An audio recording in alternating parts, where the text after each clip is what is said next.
Vẻ đẹp và khí chất ấy không phải thứ họ có thể học theo được. Hắn chơi đùa cùng bọn họ trên thuyền một lúc, bỗng nhiên, chiếc điện thoại đặt trên bong tàu vang lên một loạt tiếng tinh tinh. WeChat, ai nhắn vậy? Hắn tò mò tiến lại gần, nhặt chiếc điện thoại lên. Bình thường rất ít người nhắn tin cho hắn, bởi vì hắn sống rất kín tiếng, những người có WeChat của hắn đều là nhân vật cấp cao trong tập đoàn. Mà bọn họ muốn liên lạc với hắn thì chẳng ai dám nhắn WeChat mà đều gọi điện thoại trực tiếp. Mở điện thoại ra xem, hắn bỗng hiểu ra. Tin nhắn này không phải được gửi tới tài khoản WeChat hắn đang dùng, mà là tài khoản cũ của hắn. Số điện thoại được liên kết là số hắn sử dụng từ hồi đại học, dùng đến tận bây giờ. Bởi vì WeChat này có bạn học và bạn bè thời đại học, nên hắn không hủy, mà vẫn giữ lại. Mới tốt nghiệp, hắn còn thường xuyên trò chuyện với bạn cùng lớp hoặc bạn cùng phòng. Nhưng 2 năm gần đây, mọi người cũng ít liên lạc hơn. Hắn thấy tin nhắn đến từ một nhóm chat, hơn nữa khi mở điện thoại ra, tin nhắn vẫn liên tục hiện lên. Cái quái gì thế này? Tò mò, hắn mở nhóm chat, rồi lập tức nhìn thấy một thông báo. Thông báo, năm nay Quốc khánh là dịp kỷ niệm 100 năm thành lập trường ta, nhân dịp lễ kỷ niệm trọng đại này, tôi, Hồ Thành, với tư cách là đại diện cựu sinh viên ưu tú, được mời về trường diễn thuyết. Rất mong mọi người cùng đến tham dự lễ kỷ niệm, đồng thời tổ chức buổi họp lớp kế toán 122 của chúng ta. Nhìn thấy thông báo này, trong mắt hắn lộ ra vẻ bừng tỉnh. Lễ kỷ niệm thành lập trường à?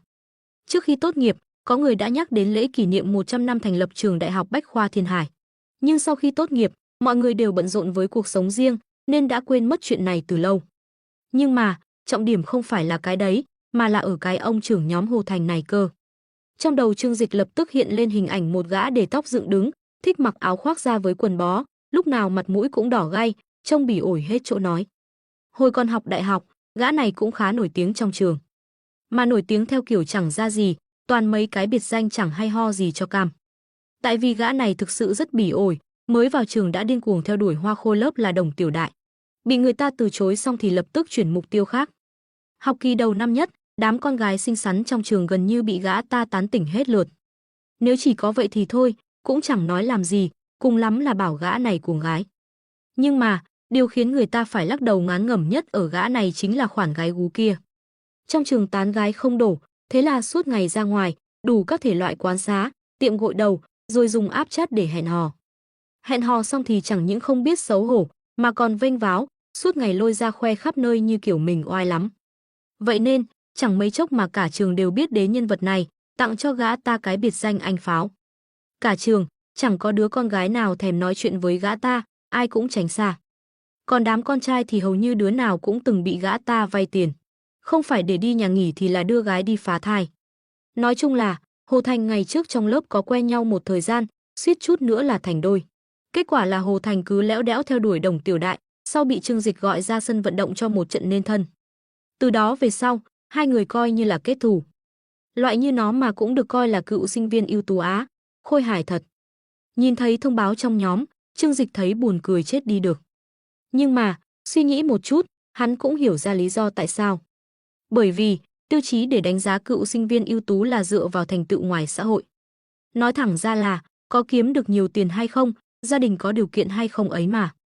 Hồ Thành là con nhà giàu, bố mẹ mở xưởng giày da.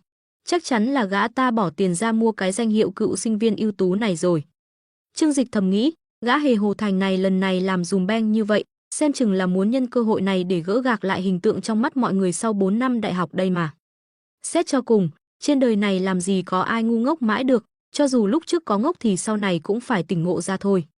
Hắn ta nên biết bản thân trong mắt mọi người trong trường kinh tế và bạn học cùng lớp là hạng người như thế nào. Màn kịch ngày hôm nay chẳng qua là muốn chứng minh cho mọi người thấy, Hồ Thành hắn bây giờ đã thành công lắm rồi.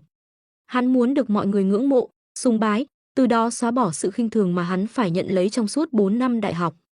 Bởi vì thời buổi này, ai có tiền người đấy là ông là cha cả.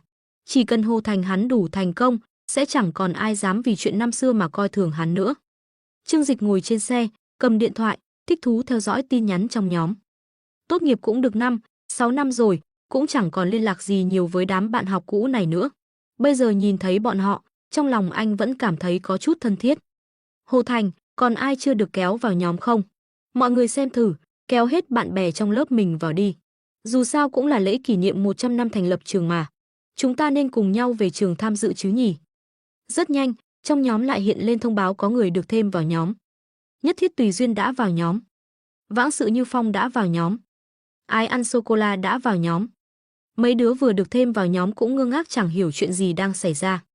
Ngay lập tức có người hỏi, nhóm này lập ra để làm gì vậy? Lại có người khác nhắc nhở, đọc thông báo kìa. Mọi người vội vàng xem qua thông báo nhóm, lập tức hiểu ra vấn đề. Vài người sau khi xem xong thì im bặt, khỏi cần đoán, Trương Dịch cũng biết vẻ mặt của bọn họ y hệt hắn, tràn đầy khinh bỉ Hồ Thành. Ai mà chẳng biết mục đích hắn ta lập nhóm là để khoe khoang chứ. Tuy nhiên, vẫn có vài người trước đây có quan hệ khá tốt với Hồ Thành, lên tiếng cho có lệ. Tôn Đồng, sếp Hồ dạo này công việc rất tốt. Thậm chí anh ấy còn được trường chúng tôi mời về với tư cách là sinh viên tốt nghiệp xuất sắc. Không biết hiện tại anh ấy đang làm việc ở đâu. Vương Kiệt, phải đấy, kỷ niệm 100 năm thành lập trường, nghe nói toàn mời những nhân vật thành công nổi tiếng thôi đấy. Hồ Tổng mà cũng góp mặt được, thật đáng ngưỡng mộ. Hồ Thành chờ đợi chính là những câu hỏi này. Hồ Thành, giờ cũng tạm ổn thôi. Tốt nghiệp xong thì về làm việc ở xưởng giày của gia đình, giờ xưởng ngày càng phát triển, chắc cũng tầm 10 mấy tỷ tài sản thôi. Vừa dứt lời, nhóm chat vốn đang khá im ắng bỗng chốc trở nên sôi nổi. Hồ Thành thích chơi trội thì đúng thật, nhưng dám mạnh miệng bảo mình có 10 mấy tỷ tài sản, vậy ít nhất cũng phải là tỷ phú rồi. Trong lớp bọn họ, mấy ai leo lên được vị trí ấy? Ban đầu mọi người đều im lặng, giờ đến lượt mấy cô nàng trước đây vẫn luôn ẩn mình cũng chủ động ra mặt nịnh bợ. Trương Mộng Lan, ôi trời, giờ chúng ta không thể gọi thẳng tên Hồ Thành nữa rồi, phải gọi là Hồ Tổng mới được. Hồ Tổng, sau này còn phải nhờ anh chiếu cố nhiều hơn đấy nhé. Phương Vũ Thiến, anh Thành, xưởng nhà anh ở quận Định Nguyên phải không? Năm nay em định về đó phát triển, xưởng anh có cần tuyển người không ạ? Thấy các bạn nữ trong lớp chủ động nịnh bợ, Hồ Thành đắc ý đáp, đều là bạn học cũ cả mà, cần gì giúp đỡ cứ nói. Phương Vũ Thiến em cứ đến trường là được, chỉ là một công việc thôi mà, anh nhất định sẽ sắp xếp ổn thỏa cho em. Phương Vũ Thiến, thật hả anh? Cảm ơn anh nhiều lắm. Lần tới em mời anh một ly nhé, biểu tượng trái tim. Tôn Thông cũng lập tức nịnh nọt, chà, giờ Hồ Tổng đỉnh quá rồi còn gì. Hồi xưa lúc còn học chung, tôi đã biết cậu là thiên tài rồi, quả nhiên không nằm ngoài dự đoán. Vương Kiệt, đúng vậy, hồi đó trong lớp chỉ có Hồ Tổng là sáng suốt, dám nghĩ dám làm. Chứ làm gì có chuyện mới năm nhất đã bắt đầu hẹn hò rồi. Hồ Thành đang hưởng thụ sự tâng bốc của mọi người, nhưng vừa nhìn thấy tin nhắn này thì hơi ngại ngùng. Hắn tức giận mắng thầm, thằng Vương Kiệt ngu ngốc này, vẫn như xưa, nói chuyện chẳng đâu vào đâu, chuyện này mà cũng lôi ra nói được sao. Hồ Thành, chuyện nhỏ thôi mà, đều là phong lưu nợ nần thời trẻ trâu thôi. Giờ tôi đã là người thành đạt rồi, đối với chuyện trai gái cũng dè dặt hơn, mọi người kín tiếng chút là được rồi. Tôn Thông, Hồ Tổng là người phi thường thì làm việc phi thường, thành công ngày hôm nay, kỳ thực đã có dấu hiệu từ trước rồi. Hồi đó là do chúng ta có mắt như mù thôi. Nghe câu này, trong lòng Hồ Thành rất thoải mái. Đúng vậy, điều tôi muốn chính là các người phải hối hận vì cách đối xử với tôi lúc trước. Hừ, ông đây lúc trước tuy có hơi beta một chút thì đã sao, học đại học bảo lưu một năm mới tốt nghiệp thì đã sao. Lúc trước các người khinh thường tôi, giờ tôi khiến các người không với tới được. Hồ Thành, lão Tôn, câu này nói chí phải. Nhưng đó đều là chuyện quá khứ rồi, tôi cũng không để tâm đâu.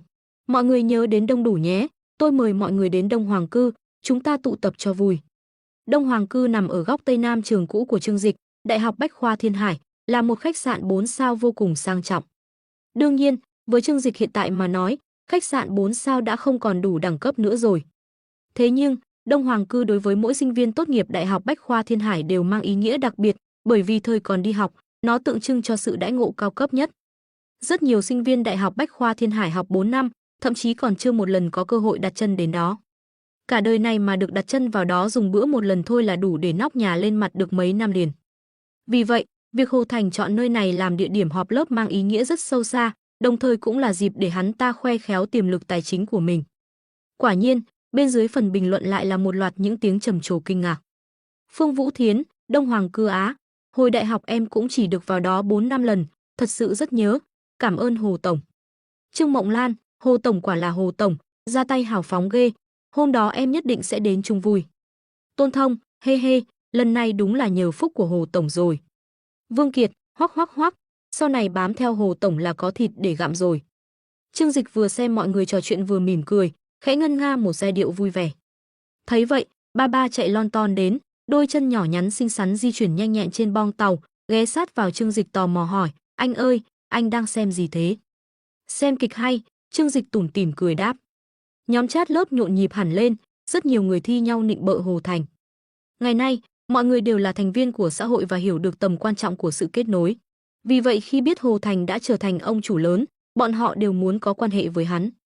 Hồ Thành thao thao bất tuyệt trong nhóm chat một hồi lâu, nhưng vẫn chưa thấy Trương Dịch lên tiếng, điều này khiến hắn ta cảm thấy không vui. Hồi đại học, hắn ta từng bị Trương Dịch lôi ra sân thể dục đánh cho một trận như tử, đó là nỗi nhục lớn nhất trong suốt 4 năm đại học của hắn ta. Lần này trở lại trường cũ, một trong những việc hắn ta nhất định phải làm chính là sỉ nhục, đánh bại Trương Dịch để trả thù xưa. Hừ, tên này chắc chắn là thấy mình bây giờ thành công như vậy nên đang nghiến răng nghiến lợi, hận bản thân bất tài. Ha ha, muốn trốn tránh sao? Tao không cho mày cơ hội đó đâu. Hồ Thành cầm điện thoại lên, trực tiếp tag Trương Dịch trong nhóm chat.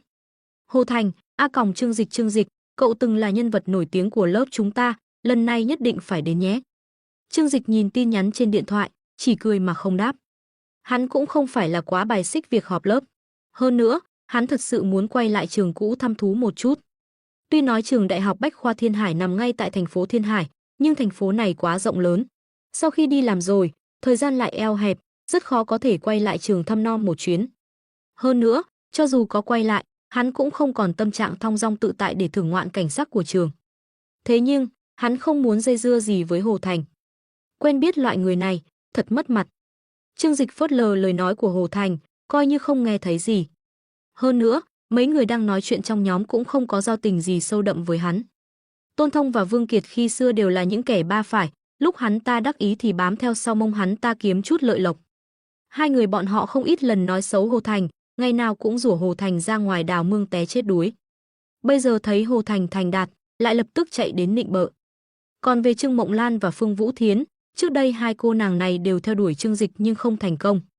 Bây giờ gặp lại sau nhiều năm, họ cũng trở nên thực dụng hơn, có lẽ đã nếm trải đủ mùi đời nên bắt đầu chạy theo đồng tiền. Hồ Thành đợi mãi vẫn không thấy Trương Dịch hồi đáp, trong lòng không khỏi sốt ruột.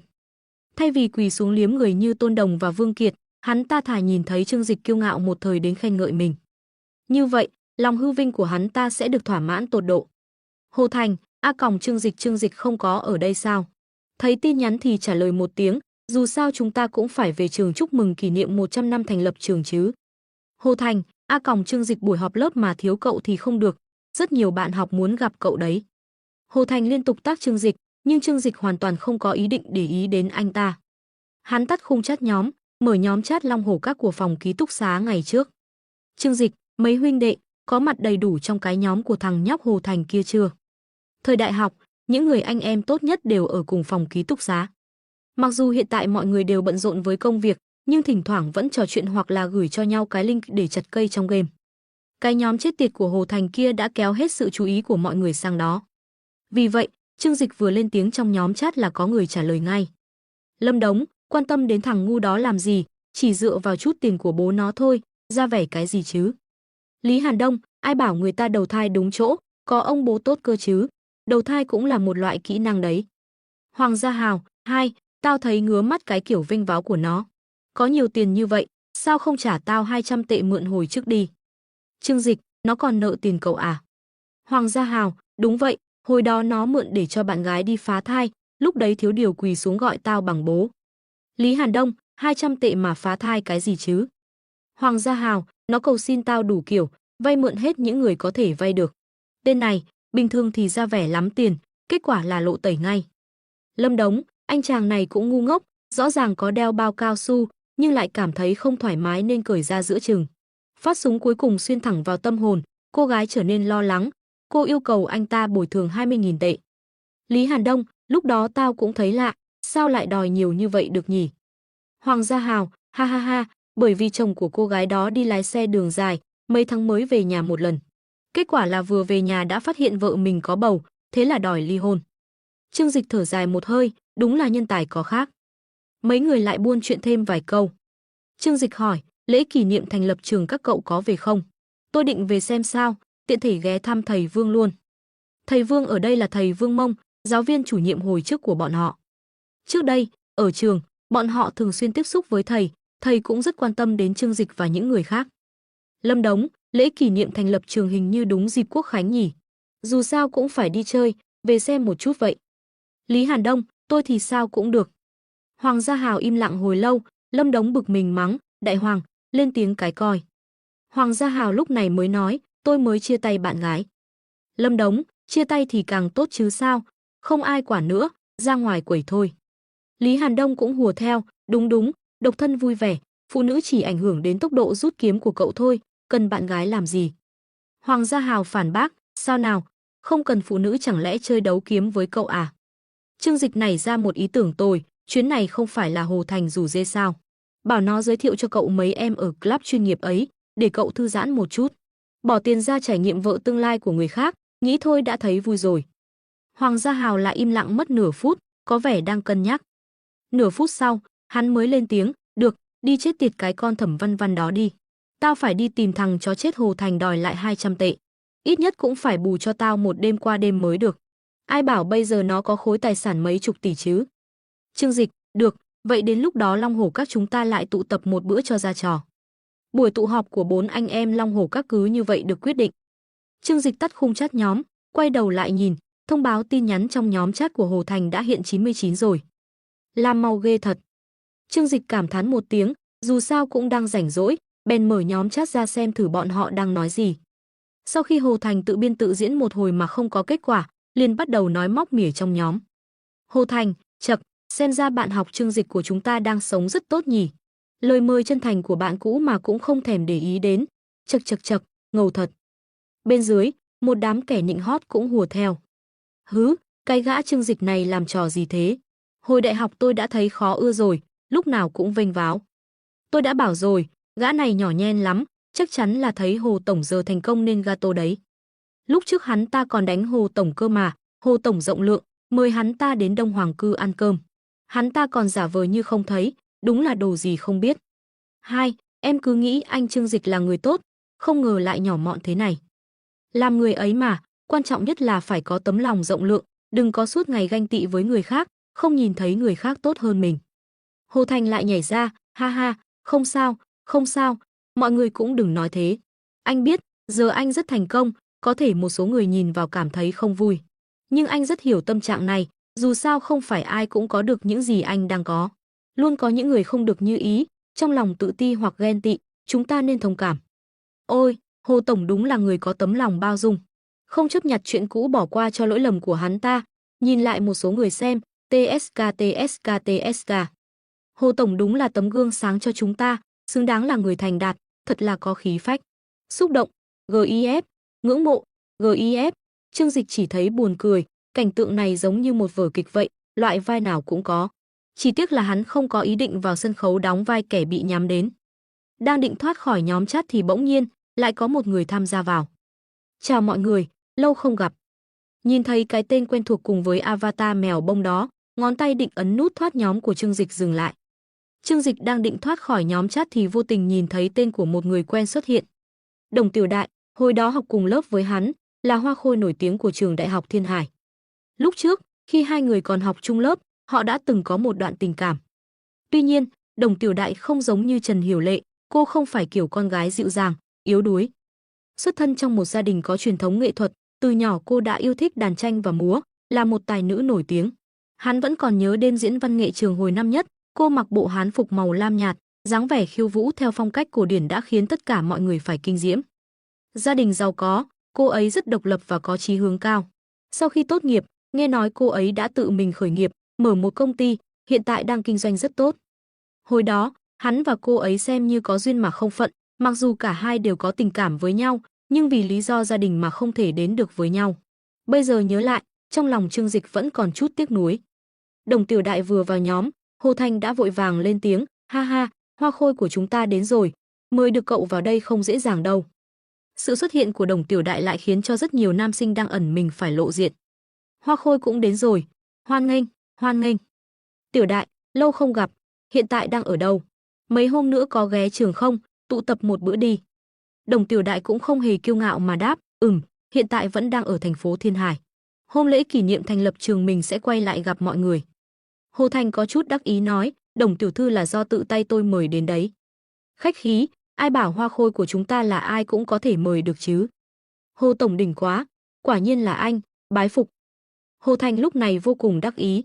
Lần này, Hắn ta đã tốn rất nhiều công sức để gọi tất cả các bạn học đến đây, hắn ta muốn làm 3 việc. Trong đó có một việc rất quan trọng chính là theo đuổi Đồng Tiểu Đại, người con gái mà hắn ta đã ao ước từ lâu. Hơn nữa, bởi vì hắn ta biết mối quan hệ trước đây giữa Trương Dịch và Đồng Tiểu Đại, nên hắn ta muốn nhân cơ hội này để giao oai với Trương Dịch một phen. Hồ Thành ngồi trong văn phòng của mình, tưởng tượng ra một khung cảnh tuyệt đẹp. Hắn ta ôm chặt lấy Tiểu Đại xinh đẹp trong vòng tay, cả hai trao nhau nụ hôn nồng cháy. Xung quanh vang lên tiếng reo hò chúc phúc của bạn bè, còn Trương Dịch đứng bên ngoài ôm đầu đau khổ, hối hận vì đã chọc giận Hồ Thành. Ha ha ha, chỉ cần tưởng tượng thôi cũng đủ khiến khóe miệng Hồ Thành nhếch lên. Hắn vội vàng gõ chữ trên điện thoại, tắt Trương Dịch. Trương Dịch, hoa khôi của chúng ta cũng đến rồi, bây giờ chỉ còn chờ cậu thôi. Trương Dịch nhìn tin nhắn trên điện thoại, cả người cũng bực tỉnh khỏi dòng hồi tưởng. Khóe miệng hắn nở nụ cười đầy ẩn ý, không ngờ Hồ Thành lại tự tìm đường chết đến mức này. Rồng thường sẽ cười nhạt cho qua trước sự khiêu khích của kiến, không thèm để ý, nhưng nếu con kiến này không biết điều, hết lần này đến lần khác khiêu khích, vậy thì chỉ có thể dẫm chết. Trương Dịch, được đấy, mình cũng đang định về thăm trường cũ. Trương Dịch, Tiểu Đại, lâu rồi không gặp. Đồng Tiểu Đại nhìn thấy Trương Dịch, cũng gửi đến một loạt tin nhắn. Trương Dịch, lâu rồi không gặp, cậu vẫn còn ở thành phố Thiên Hải à? Trương Dịch, không ở Thiên Hải thì đi đâu được. À, cậu cũng ở Thiên Hải à? Đồng Tiểu Đại, mình đang mở một cửa hàng nhạc cụ ở gần phố Phỉ Vân, còn cậu thì sao? Trương Dịch suy nghĩ một chút, biệt thự Hải Minh Uyển nằm ở khu Quang Minh. Hắn liền nói, mình ở bên khu Quang Minh. Hồ Thành nhìn thấy Đồng Tiểu Đại và Trương Dịch nói chuyện vui vẻ như vậy, trong lòng lập tức khó chịu. Bởi vì khi hắn ta chủ động tìm Đồng Tiểu Đại, thái độ của cô khi nói chuyện với hắn ta đâu có nhiệt tình như vậy. Hồ Thành, Quang Minh, khu đó chẳng có công ty nào ra hồn cả. Chỉ có biệt thự với khu du lịch thì nhiều, chẳng lẽ cậu làm việc ở khu nghỉ dưỡng nào đó à? Tôn Thông, tên đu bám lập tức lên tiếng, xếp thành nói đúng, nhà Trương Dịch ở nông thôn mà. Làm loại công việc này là đúng bài rồi. Hơn nữa, dù sao cũng là làm việc ở thành phố Thiên Hải, coi như là đổi đời rồi. Vương Kiệt, chưa chắc đâu, thành phố lớn nhìn thì có vẻ hào nhoáng, nhưng thực tế không dễ sống chút nào. Nếu cứ cố sống vì sĩ diện thì người chịu thiệt thòi cuối cùng chỉ có bản thân thôi. Tôi thấy có vài người nên thức thời một chút thì hơn. Trương Mộng Lan cũng nhảy vào, đúng đấy, phụ nữ chúng ta còn có thể tìm một người đàn ông có năng lực để dựa dẫm, sống sót ở đây. Nhưng một người đàn ông nếu không thực sự xuất chúng, ở đây chỉ có lãng phí thanh xuân. Hồ Thành đắc ý vênh váo, cố tình thể hiện bản thân trước mặt nữ thần của mình. Hắn ta bèn gõ chữ, Trương Dịch, nếu cậu không hài lòng với công việc hiện tại, nhà máy của tôi vẫn còn một vị trí dành cho cậu. Nếu cần thì cứ nói với tôi, đều là bạn học cả, tôi có thể giúp đỡ cậu một chút. Trương Dịch suýt chút nữa thì cười lăn cười bò. Hắn cũng gõ chữ trong nhóm chat, cái này thì không cần đâu, tôi cũng đang kinh doanh nhỏ, đủ sống rồi. Hồ Thành, kinh doanh nhỏ, chẳng lẽ là bán hàu ở khu nghỉ dưỡng à? Trương Nghị cũng không lười chơi chọc hắn, trực tiếp nói với Đồng Tiểu Đại, mấy ngày nữa gặp lại cậu ở trường đại học, đã lâu không gặp, thật sự rất nhớ cậu. Cửa hàng nhạc cụ phong nhã. Đồng Tiểu Đại mặc một chiếc sườn xám màu tím ngồi trên trường kỷ, hàng lông mày nhíu lại đầy tâm trạng. Cô trầm ngâm một lúc lâu, mới nói, được, vậy chúng ta gặp nhau ở trường nhé. Vậy quyết định thế nhé. Trương Dịch ném điện thoại sang một bên, sau đó không quan tâm đến chuyện này nữa. Đối với hắn, trở về trường cũ để hoài niệm tuổi thanh xuân cũng rất tuyệt, tiện thể gặp lại đám bạn cùng phòng như Lâm Đống. Còn Tiểu Đại, dù sao cũng coi như là một đoạn tình cảm đã qua, xem tình hình của cô ấy thế nào. Nếu có cơ hội, tiện thể thả thính cô ấy một chút. Ban đầu, Tiểu Đại còn tưởng rằng Trương Dịch sẽ rất xúc động khi gặp lại cô, thậm chí còn chờ hắn kết bạn WeChat, trò chuyện tử tế với mình. Kết quả là đợi mãi, Trương Dịch chẳng những không kết bạn WeChat mà còn trực tiếp out khỏi nhóm chat. Điều này khiến Đồng Tiểu Đại vô cùng thất vọng, cô cũng tự động rời khỏi nhóm chat. Hồ Thành còn định tiếp tục diễn nữa, nhưng hai khán giả quan trọng nhất của hắn ta đều đã rời đi, diễn cũng trở nên nhạt nhẽo vô vị. Mấy tên su nịnh như Tôn Thông, Vương Kiệt cứ tâng bốc hắn nghe giết cũng thấy nhảm. Trương Dịch, Đồng Tiểu Đại, hai người nhớ lời hứa đó nha. Lễ kỷ niệm thành lập trường nhất định phải đến đấy. Lúc đó tôi sẽ lên phát biểu với tư cách là đại diện cựu sinh viên ưu tú, mọi người phải ủng hộ tôi đấy. Hồ Thành đặc biệt tác Trương Dịch và Đồng Tiểu Đại. Tôn Thông, nhất định rồi, thành công của Hồ Tổng là niềm tự hào của cả lớp, nhất định phải đến ủng hộ. Vương Kiệt, tôi nóng lòng muốn nhìn thấy dáng vẻ oai phong của cậu trên sân khấu rồi đấy. Trương Mộng Lan, bái phục, GIF. Phương Vũ Thiến, mong chờ, GIF. Không lâu sau khi Trương Dịch tắt group chat, Hồ Thành đã chủ động gửi lời mời kết bạn. Thế nhưng Trương Dịch chẳng thèm để ý, Hắn là ai chứ? Là tỷ phú giàu nhất thiên hải, bây giờ người có thể kết bạn với hắn, không phải là nhân vật tầm cỡ thì cũng là mỹ nhân nghiêng nước nghiêng thành. Hồ Thành là cái thá gì? Trương Dịch ném điện thoại sang một bên, sau đó đi chơi với ba ba và hai cô hầu gái. Mấy người chơi với nhau cả ngày, tối đến Trương Dịch đưa ba ba về biệt thự, còn hắn thì trở về trang viên Hải Minh. Nặc nác, y, 2 ngày nữa tôi phải đến trường một chuyến, chuẩn bị cho tôi nhé. Vừa về đến trang viên, Trương Dịch đã dặn dò hai cô hầu gái. Vâng, thưa chủ nhân. Nặc nặc và y cúi đầu đáp. Nặc nặc ngẩng đầu lên, nhìn bóng lưng rắn rỏi của Trương Dịch với ánh mắt long lanh, bước theo sau hắn. Chủ nhân, có cần em liên hệ với nhà thiết kế bên Ý để thiết kế riêng cho anh một bộ trang phục không ạ? Y cũng nói, ngài trở về trường chắc chắn sẽ là sự kiện trọng đại nhất trong lịch sử trường mình đấy hạ. Dù sao với thân phận của chủ nhân, nhất định là cựu sinh viên ưu tú nhất lịch sử trường rồi. Cô ta nhìn Trương Dịch với ánh mắt ngưỡng mộ, cho nên, chúng ta sẽ bố trí một đoàn xe 100 chiếc toàn xe sang nhé. Trương Dịch bước vào cửa lớn, men theo cầu thang lên phòng nghỉ trên tầng 2. Nghe hai cô hầu gái nói, hắn mỉm cười lắc đầu, xua tay nói, không cần đâu, anh là người khá khiêm tốn. Hơn nữa lần này về trường chủ yếu là để thư giãn, làm quá phô trương lại ảnh hưởng đến việc đi chơi của anh. Cho nên cứ như người bình thường là được rồi. Nghe vậy, nặc nặc xót xa nói, chẳng lẽ chủ nhân định mặc bộ đồ 10 mấy vạn, lái chiếc xe cả tàng 100-200 vạn về trường sao? Vậy thì thảm quá, khác gì ăn mày đâu. Trương Dịch mỉm cười, không để tâm. Hắn ngồi xuống chiếc ghế sofa êm ái, nói với hai cô hầu gái đang lo lắng cho mình, giàu sang phú quý chỉ là phù du, tiền tài đối với anh chỉ như rác rưởi mà thôi. Làm người mà, chủ yếu là sống thoải mái, đừng quá để ý đến ánh mắt của người khác, cứ để anh giản dị một lần đi. Nặc nặc và y kinh ngạc che miệng, vô cùng cảm động trước phong thái coi tiền tài như rác rưởi của Trương Dịch. Nặc nặc nhấc mép váy hầu gái của mình lên, khẽ khom người chào Trương Dịch theo đúng chuẩn mực của các cô gái châu Âu. Vậy, lần này hãy cho phép em đi cùng chủ nhận. Ít nhất cũng phải có một cô hầu gái bên cạnh hầu hạ ngài chứ ạ. Y nhìn nặc nặc với vẻ mặt ghen tị, chị thật là gian xảo, rõ ràng đó là điều Y muốn nói mà. Cô ta nhìn Trương Dịch, tha thiết cầu xin, cậu chủ, dẫn theo cả Y nữa. Nếu bên cạnh không có lấy một cô hầu gái nào, người ta sẽ cười chê mất. Trương Dịch mỉm cười lắc đầu. Sau đó thản nhiên từ chối cả hai. Không được, anh đã nói rồi, lần này anh chỉ muốn trở về trường như một người bình thường. Cho nên anh sẽ không dẫn ai theo cả, tự mình về. Đùa à, dẫn theo hai cô hầu gái xinh đẹp bên cạnh thì còn gì là nổi bật nữa. Hơn nữa, một trong những mục đích hắn quay lại lần này là để gặp lại cô bạn gái thời đại học, Đồng Tiểu Đại. Có hai cô nàng này đi theo thì bất lợi cho việc Trương Dịch ra tay quá. Hai cô người giúp việc mặt hơi buồn, nhưng anh Dịch đã lên tiếng, họ cũng chẳng dám có ý kiến gì. Hai người đành phải nhào tới bên cạnh Trương Dịch, nũng nịu một hồi, ra sức hầu hạ hắn một phen. Một ngày trước lễ kỷ niệm thành lập trường, Trương Dịch mặc một bộ đồ casual bình thường 10 mấy vạn, lái chiếc Porsche cả tàng hơn 100 vạn đến trường Đại học Bách khoa Thiên Hải. Đời người mà, điều quan trọng là vui vẻ, khiêm tốn một chút cũng chẳng sao. Chỗ ở của Trương Dịch là ở quận Quang Minh. Đại học Bách khoa Thiên Hải có hai khu ký túc xá cũ và mới, khu cũ ở gần khu Trung Hoàn thành phố Thiên Hải, khu mới ở quận Tú Sơn góc Đông Bắc.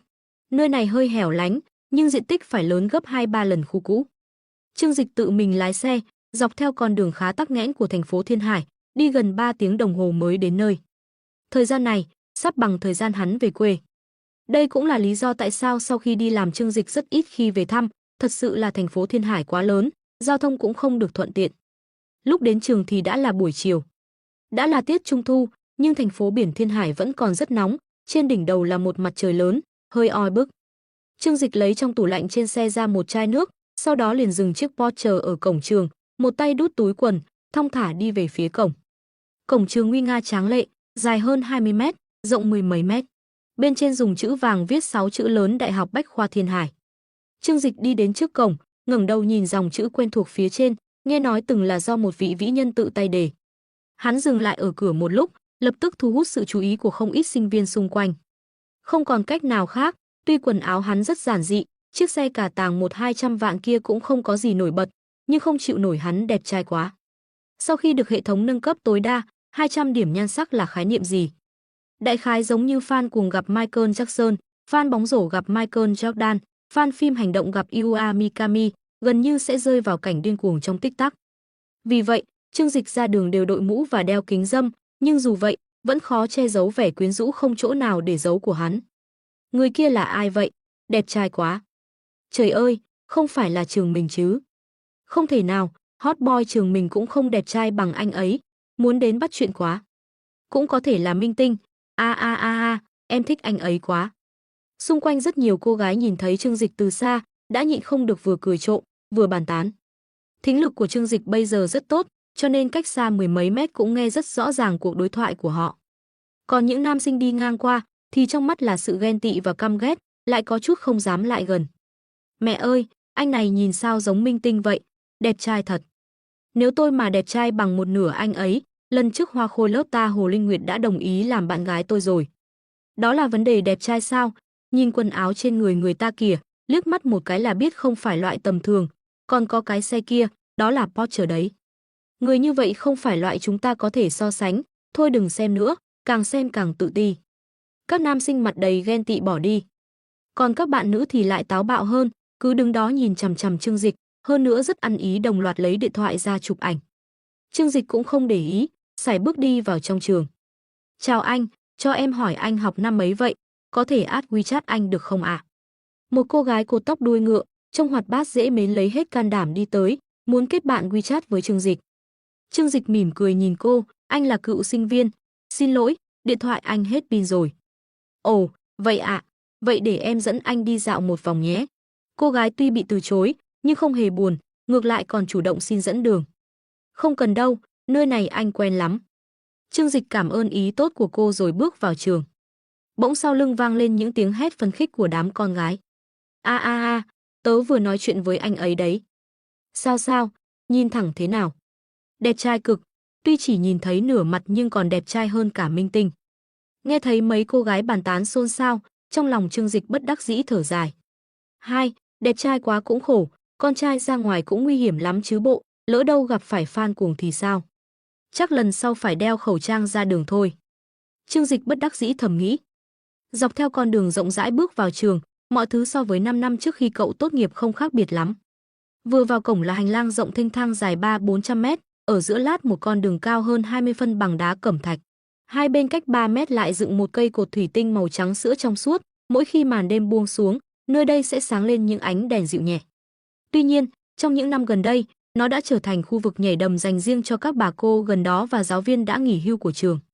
Hai bên đường là rừng cây nhỏ và hồ nước, và một số vọng lâu để các cặp đôi tâm tình. Đi sâu hơn nữa là thánh địa hẹn hò của trường Đại học Bách khoa Thiên Hải. Thông thường, những cặp đôi không có tiền mua nhà sẽ đến đây thử sức vào buổi tối. Bạn có thể tìm thấy bao cao su đã qua sử dụng ở mọi nơi bạn đến. Đại học Bách khoa Thiên Hải ở thành phố Thiên Hải không phải là trường đại học tốt, nhưng cũng không thể nói là quá tệ, ít nhất cũng là trường loại 2. Vì vậy, môi trường và các tòa nhà trong trường đều khá đẹp, thêm vào đó là khu trường học mới, nên nhìn qua cũng chẳng kém cạnh gì so với những trường đại học hạng nhất như Đại học Hải Phòng. Tất nhiên, tất cả những điều này chỉ là bề ngoài mà thôi. Nếu so sánh kỹ lưỡng về cơ sở vật chất bên trong thư viện, nhà thi đấu hay đội ngũ giáo viên thì chỉ có nước bị người ta cho hít khói. Mấy năm rồi chưa về thăm trường cũ, Trương Dịch thong thả dạo bước trong khuôn viên trường, nhìn khung cảnh quen thuộc, lòng không khỏi bồi hồi xúc động. Sau nhiều năm bôn ba ngoài xã hội, trở về mảnh đất yên bình này khiến lòng người ta cảm thấy vui vẻ và thanh thản lạ thường. Chỉ là, vì hắn quá nổi bật nên dù đi đến đâu cũng là tâm điểm chú ý của mọi người. Chẳng mấy chốc, số lượng các cô gái đến xin WeChat đã hơn 10 người. Chào anh, bọn em là câu lạc bộ nhiếp ảnh. Không biết anh có thể làm người mẫu ảnh cho bọn em được không ạ? Mấy cô gái cầm máy ảnh, hai má ửng hồng, rụt rè bước tới, tha thiết nói với Trương Dịch. Trương Dịch mỉm cười lắc đầu, từ chối khéo léo. Hắn biết, một khi đã bắt đầu chuyện này thì ít nhất cũng phải mất nửa ngày mới xong. Xét đến vẻ ngoài tuấn tú của mình, hắn đoán chắc họ sẽ bận rộn đến tận nửa đêm. Cô gái có chút tiếc nuối cầm máy ảnh bỏ đi. Trương Dịch đi ngang qua quảng trường lớp học hình vòng cung, ở dưới lầu có thể nghe thấy tiếng giảng bài bên trong. Hắn dừng lại xem một lúc rồi tiếp tục đi vào trong trường. Trường học rất rộng, đi hơn nửa tiếng đồng hồ mà chưa đi hết một nửa. Trương Dịch lại lần lượt đến thư viện và nhà thi đấu xem, quan sát một hồi thấy không có gì thú vị liền đi đến trung tâm sinh hoạt đại học. Hầu như ngày nào ở đây cũng có các hoạt động do các khoa tổ chức. Tuy nhiên, đối tượng tham gia chủ yếu là sinh viên năm nhất. Bởi vì chỉ có họ mới có tinh thần hăng hái nhất để tham gia các hoạt động, còn đến năm 2 trở đi, hầu hết sinh viên đều trở nên lười biếng. Con gái rảnh rỗi là rủ nhau đi mua sắm, du lịch, con trai thì tụ tập trong ký túc xá chơi game. Trương Dịch lặng lẽ bước vào, bên trong đang diễn ra cuộc thi hát của trường. Ánh đèn sân khấu rất sáng nhưng bên dưới lại rất tối, điều này vừa hay có thể che giấu bóng dáng của Trương Dịch. Các thí sinh tham gia đều là sinh viên năm nhất, có cô gái trẻ trung, năng động, hát rất tự tin, vừa hát, cô nàng còn vừa nhảy một đoạn. Cũng có người hát khiến người ta không dám khen, giọng hát run rẩy, lạc nhịp. Nhưng đáng khen là rất dũng cảm, bất chấp biểu cảm chán ghét của các bạn học bên dưới, vẫn kiên trì hát xong mới chịu xuống. Nghe bọn họ hát một lúc, để tránh gây náo loạn, hắn rời khỏi trung tâm sinh hoạt của trường đại học sớm hơn dự định. Sau đó, hắn đi về phía sân vận động ở phía tây trường. Phía tây trường có một sân vận động rất lớn, chủ yếu là sân bóng rổ và sân bóng đá, xung quanh còn có sân tennis, bóng chuyền và bóng bàn. Trước đây, khi còn đi học, hắn khá thích đến đây chạy bộ. Sân cỏ xanh mướt rất sạch sẽ và đẹp mắt, sau khi chạy bộ mệt mỏi, nằm xuống đó, rất thoải mái. Thời đại học, hắn thích dẫn bạn gái đến đây, sau khi chạy bộ đêm khuya, hai người ngồi trên sân cỏ. Hắn ngồi trên mặt đất, bạn gái ngồi trong vòng tay hắn, hai người âu yếm một lúc, sau đó phát triển thành nụ hôn nồng nàn và sờ soạng. Tuy nhiên, quy trình tiếp theo phải được giải quyết trong khu rừng nhỏ. Thổi làn gió se lạnh của mùa thu, hai tay đút túi, hắn vừa ngân nga giai điệu vừa đi về phía sân vận động. Đến sân vận động, hắn lập tức nhìn thấy rất nhiều bóng người.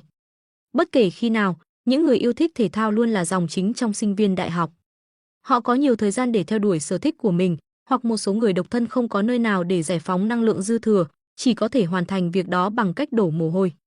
Nhưng điều này chắc chắn là rất quý giá, bởi vì sau khi họ tốt nghiệp, vóc dáng đẹp sẽ dần dần biến mất, thời gian để tập thể dục cũng không còn nhiều nữa. Vạn trượng cao lâu bằng phẳng, huy hoàng chỉ có thể dựa vào bản thân. Xã hội rất đơn giản, phức tạp chính là con người. Đến sân tập, hắn bỗng nghe thấy một giai điệu rất quen thuộc, suýt chút nữa thì hắn nôn ra. Lông mày hắn nhíu lại, bất lực, đã là sinh viên đại học rồi mà còn bật nhạc quê mùa như vậy. Thực sự là bắt kịp xu hướng thời trang đấy. Âm thanh vọng ra từ sân tập, không biết ở đó đang xảy ra chuyện gì, từ xa đã thấy hơn 100 người vây thành vòng tròn, dường như đang xem gì đó. Tò mò, hắn đi tới. Hắn tiện tay ném chai nước đã uống hết vào thùng rác, đúng lúc cổng sân vận động có một chị gái bán nước. Dùng thùng xốp và chăn len làm tủ lạnh đơn giản, bên trong để nước khoáng và đồ uống. Chị ơi, cho em một chai coca đá, mấy năm không về, hắn vẫn rất thành thạo. Chị gái vội vàng đứng dậy, không còn đá nữa, nhưng còn chai lạnh. Vậy thì chai lạnh đi. Hắn trả tiền, cầm chai coca lên uống một ngụm rồi thong thả bước về phía sân bóng. Âm thanh của dàn âm thanh ngày càng lớn, nhưng tiếp theo đó vẫn là tiếng la hét phấn khích của những người xung quanh. Đến bên cạnh, nhờ chiều cao của mình, cuối cùng hắn cũng nhìn rõ tại sao lại có nhiều người tụ tập ở đây như vậy. Chỉ thấy hơn chục cô gái ăn mặc nóng bỏng, đang xếp thành nhiều hình dạng trên sân tập, nhảy những điệu nhảy khiêu gợi. Dù là tiết trời trung thu nhưng thời tiết không quá oi bức. Tuy nhiên, trên người họ vẫn mặc trang phục để lộ vòng eo gợi cảm và đôi chân dài trắng nõn nà, cùng với những động tác khó, tạo nên một khung cảnh đẹp như sóng biển ập đến. Không có gì lạ khi những cậu trai tuổi dậy thì này đều phát ra tiếng hú như chó sói. Khi hắn đến sân vận động, thì đúng lúc các thành viên của câu lạc bộ khiêu vũ của trường đang tập luyện ở đây. Đối mặt với ngày kỷ niệm thành lập trường sắp tới, nhà trường đương nhiên giao nhiệm vụ cho các câu lạc bộ. Những câu lạc bộ có nhan sắc đỉnh cao toàn trường như câu lạc bộ khiêu vũ thì nhất định phải xuất hiện vào những ngày lễ quan trọng. Không chỉ đáp ứng nhu cầu của sinh viên mà còn để những lãnh đạo cấp cao của trường và khách mời xem cho đã mắt. Nhìn từng thiếu nữ tuổi xuân thì, dưới ánh nắng mặt trời, họ đang đổ mồ hôi, những giọt mồ hôi lấp lánh trên ngực và đùi, tỏa ra ánh sáng rực rỡ, chàng trai nào có thể cưỡng lại được sự cám dỗ này. Nhưng mà so với đám sinh viên lần đầu chứng kiến này, tâm trạng của hắn khá là bình thản. Bởi vì ở nhà hắn, 50 cô hầu đã biểu diễn qua những trò còn kích thích hơn thế này nhiều. Tuy nhiên, ánh mắt hắn vẫn hướng về phía những vũ công kia, đặc biệt là cô gái dẫn đầu. Cô ấy cao khoảng 1m7, mái tóc nâu hạt rẻ xoăn sóng bồng bềnh, làn da trắng nõn nà như tuyết. Bộ ngực đầy đặn bị bộ đồ bó sát ép chặt, theo từng động tác uyển chuyển của cô ấy mà núng nính như hai chú thỏ trắng đáng yêu. Trong số những chàng trai có mặt 99% ánh mắt đều đổ dồn về phía cô ấy. Cho dù đó là nụ cười quyến rũ trên khuôn mặt xinh đẹp hay núi Phú Sĩ và núi A Xô đầy đặn, hoặc dưới chiếc váy ngắn, đôi chân dài có thể được vận động đến mức độ bó sát phù hợp, có thể dễ dàng giết chết bất kỳ thiếu niên nào. Ngay cả hắn cũng không nhịn được mà liếc nhìn cô ấy thêm vài lần. Về mặt nhan sắc và vóc dáng, cô gái này thậm chí còn không hề thua kém gì ba ba. Chỉ là ba ba có phần hoang dã và nhỏ nhắn hơn, còn cô gái này thì cao ráo và dịu dàng hơn, toát lên vẻ tự tin quyến rũ. Chẳng trách cánh đàn ông đều thích thiếu nữ 18, thật sự rất hấp dẫn. Hắn khẽ gật đầu, ghi nhớ cô gái này trong lòng. Tuy giai điệu bài hát khá quê mùa nhưng các cô gái nhảy rất tuyệt. Một bản nhạc kết thúc, cả sân trường vang lên tiếng vỗ tay rầm rộ, các chàng trai vỗ tay đến đỏ cả bàn tay. Tuyệt, nhảy đẹp quá. Thêm lần nữa, thêm lần nữa. Các cô gái của câu lạc bộ khiêu vũ cảm nhận được sự nhiệt tình của khán giả, trong lòng cũng rất vui vẻ, vừa lau mồ hôi trên người vừa cười nói rôm rả. Cô gái dẫn đầu kia vừa nhìn đã biết là chủ nhiệm câu lạc bộ, đang giảng giải cho các cô gái khác về những điểm cần lưu ý khi nhảy. Lúc này, bên ngoài đám đông bất chợt xuất hiện một trận xôn xao. Đám đông đang hướng về phía sân bóng rổ bị đẩy sang hai bên, một vài chàng trai mặc áo bóng rổ cố chen ra một lối đi. Sau đó mọi người nhìn thấy một cậu bé cao lớn cầm hoa trên tay đi tới, trên mặt nở nụ cười táo bón. Wow, đây là muốn tỏ tình ngay tại chỗ sao? Mọi người lập tức nhận ra chuyện gì đang xảy ra. Chẳng phải đây là đội trưởng đội bóng rổ trường mình, Điền Hạo sao? Cậu ta muốn tỏ tình với ai vậy? Cái này còn phải hỏi sao? Điền Hạo vừa cao vừa đẹp trai, gia cảnh cũng không tồi, con gái bình thường chắc chắn cậu ta không thèm ngó ngàng. Đối tượng tỏ tình nhất định là Triệu Thế Hy, chủ nhiệm câu lạc bộ khiêu vũ rồi. Các cô gái lộ rõ vẻ thích hóng chuyện và tò mò. Còn sắc mặt của đám con trai thì rất khó coi. Nữ thần Triệu Thế Hy là của chung mọi người mà. Tuy rằng theo tình hình thực tế thì họ cũng chẳng có hy vọng gì theo đuổi được Triệu Thế Hy, nhưng chỉ cần cô ấy còn độc thân thì họ vẫn có thể âm thầm mơ mộng. Biết đâu được một ngày nào đó Triệu Thế Hy bị mù thì sao? Chuyện cô ấy thích họ cũng không phải là không thể. Dù sao theo góc độ toán học mà nói, xác suất dù chỉ là 1/1000 thì cũng có nghĩa là có khả năng xảy ra. Bây giờ Điền Hạo đến tỏ tình, cậu ta cao to, cũng khá đẹp trai, lại thêm gia cảnh giàu có, ngay thương toàn đồ hiệu, tiêu tiền như nước. Xác suất theo đuổi được Triệu Thế Hy ít nhất cũng cao hơn người khác rất nhiều. Nhìn thấy cảnh tượng này, hắn đưa tay xoa xoa sống mũi. Ra là cô ấy tên Triệu Thế Hy à? Ban đầu hắn định đến chơi tennis, bây giờ lại dừng bước vì màn tỏ tình này. Tỏ tình mà, coi như xem náo nhiệt cũng được. Ở trường đại học, màn tỏ tình công khai thế này đã xưa như trái đất rồi.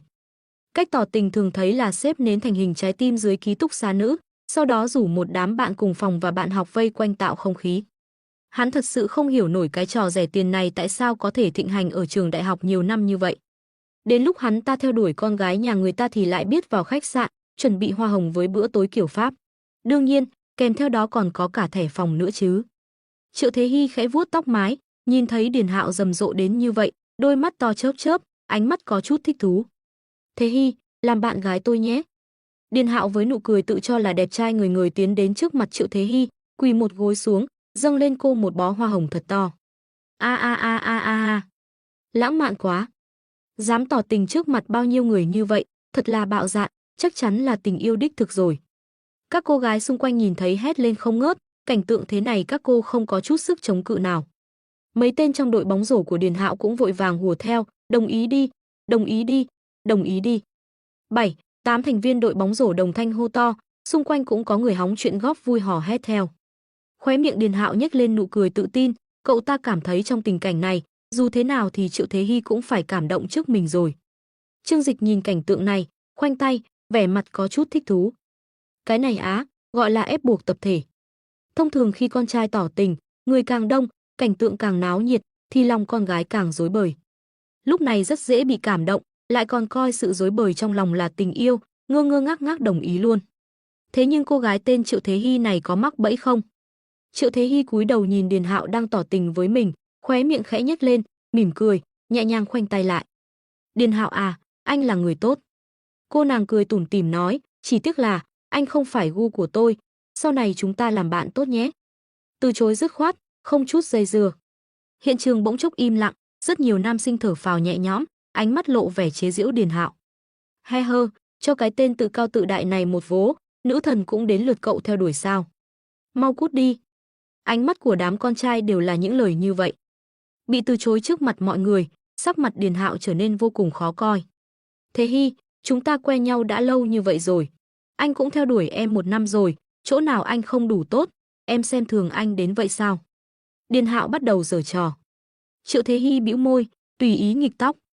Từ nhỏ cô đã xinh đẹp, đám con trai theo đuổi cô có thể xếp hàng dài từ trường Đại học Thiên Hải đến tận cảng Đông Hải. Cho nên dĩ nhiên sẽ không bị chút trò mèo của Điền Hạo lừa gạt. Không có, Điền Hạo anh luôn rất tốt, chỉ là tôi luôn coi anh là bạn tốt nhất. Anh đột nhiên tỏ tình, tôi có chút khó chấp nhận. Triệu Thế Hy ra vẻ vô tội nói. Điền Hạo bị từ chối, vẻ mặt tiêu nghỉu. Nhưng sau khi nghe thấy lời nói của Triệu Thế Hy, ngẩng đầu nhìn dung nhan xinh đẹp tuyệt trần của cô, cùng với thân hình trắng nõn đầy đặn, dục vọng ở hạ thân khiến đầu óc hắn ta như biến thành hồ dán. Thế Hy, anh sẽ không bỏ cuộc đâu, chỉ cần một ngày em chưa có bạn trai, anh sẽ luôn tỏ tình với em, cho đến khi nào em đồng ý thì thôi. Điền Hạo si tình nói. Triệu Thế Hy bĩu môi, sau đó ra hiệu cho thành viên đội múa bên cạnh, lập tức có cô gái đến nhận lấy bó hoa thay cô. Mọi người thấy màn tỏ tình thất bại, các cô gái đều rất tiếc nuối. Thế nhưng đám con trai lại hả hê, vui mừng bắt tay với bạn bè bên cạnh để chúc mừng. Thế Hy, đến cả Điền Hạo cậu còn không ưng. Vậy rốt cuộc cậu thích kiểu đàn ông như nào? Các nữ sinh trong đội bóng rổ cười khúc khích hỏi. Triệu Thế Hy suy nghĩ một chút, mím môi, khẽ thốt lên đầy ẩn ý, tôi thích kiểu người trưởng thành, điềm đạm, có thể chế ngự được tôi. Cô nàng hơi ngoái đầu nhìn Điền Hạo đang tìm kiếm sự an ủi từ đám đông, khóe miệng nhếch lên một tia khinh miệt. Anh ta vô dụng quá, bị tớ đùa giỡn mà không hay biết, chán chết. Nói rồi, cô nàng nở nụ cười rạng rỡ với đám đông xung quanh, vỗ tay cúi chào thật sâu. Buổi tập hôm nay đến đây là kết thúc, cảm ơn mọi người. Hẹn gặp lại vào buổi biểu diễn của chúng tôi ngày kia nhé. Khoe trọn vẹn thân hình hoàn mỹ, khiến bao cô gái phải ghen tị, bao chàng trai phải nuốt nước bọt ừng ực. Được, nhất định bọn anh sẽ đến. Để được ngắm Thế Hy biểu diễn, anh sẽ đến trước 1 tiếng để giành chỗ ngồi đầu tiên. Một cậu nhóc nhanh nhảu phấn khích hét lên. Nghe vậy, các chàng trai khác cũng bừng tỉnh, không khí hiện trường bỗng chốc nóng lên. Tôi đến trước 2 tiếng. Tối nay tôi sẽ đến xí chỗ luôn. Triệu Thế Hy mỉm cười, nhìn những chàng trai say đắm trong sức hút của mình, trong lòng vô cùng đắc ý. Thế nhưng đúng lúc này, ánh mắt cô bất chợt rơi vào một góc khuất trong đám đông. Không phải tình cờ, mà giống như giữa đồng cỏ bỗng mọc lên một cây đại thụ, quá đỗi nổi bật. Có những người cứ ngỡ bản thân lẫn vào đám đông là không ai tìm thấy, thật ngây thơ. Dù là dáng người cao ráo, nụ cười tà mị hay khí chất ngời ngời, tất cả đều tố cáo hắn.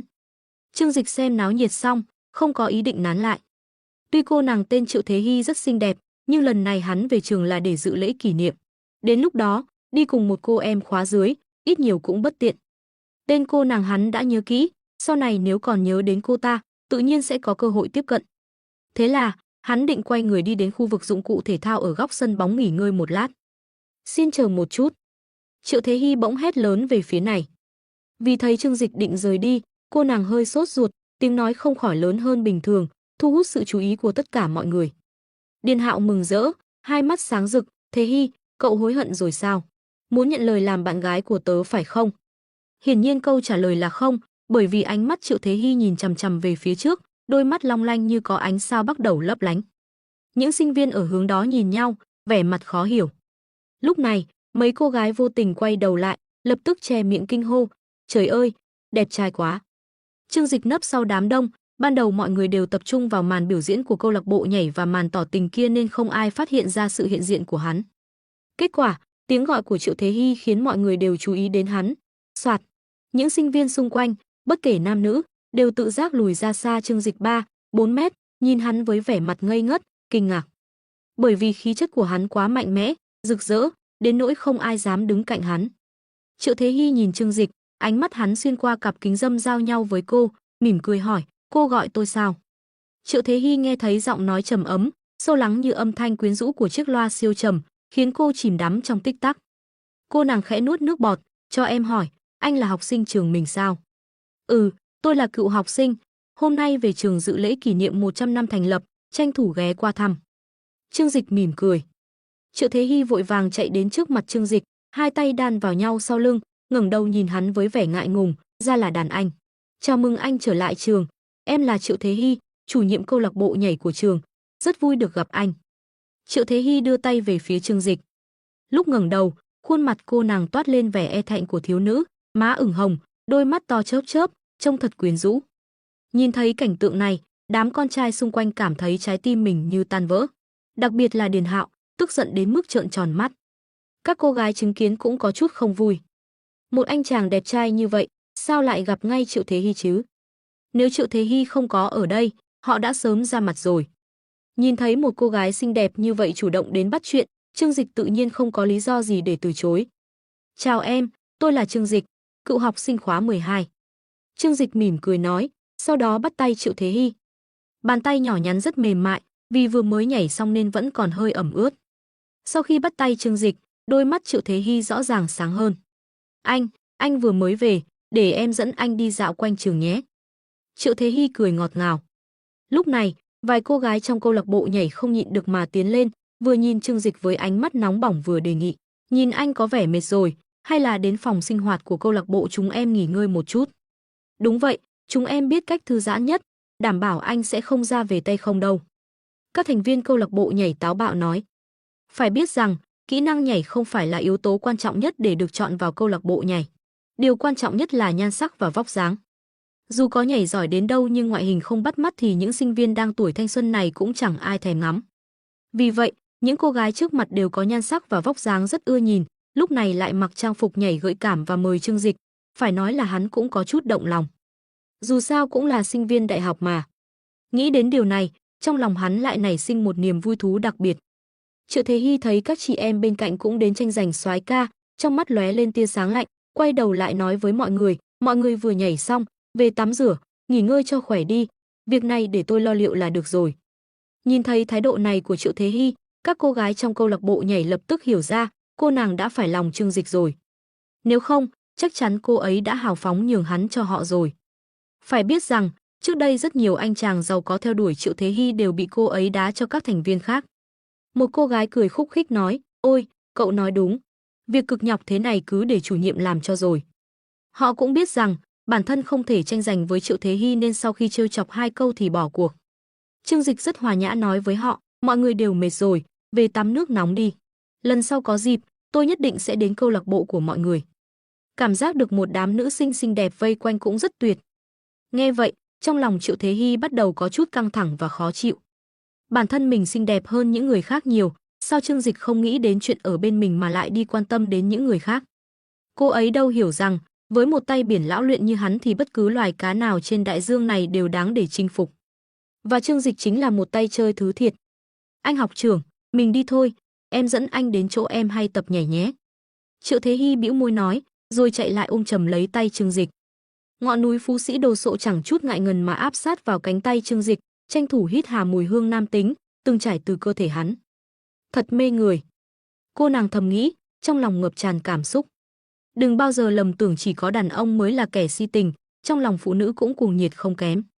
Đối diện với Trương Dịch, bất kỳ người phụ nữ nào có xu hướng bình thường cũng đều bị 200 điểm quyến rũ của hắn chinh phục hoàn toàn.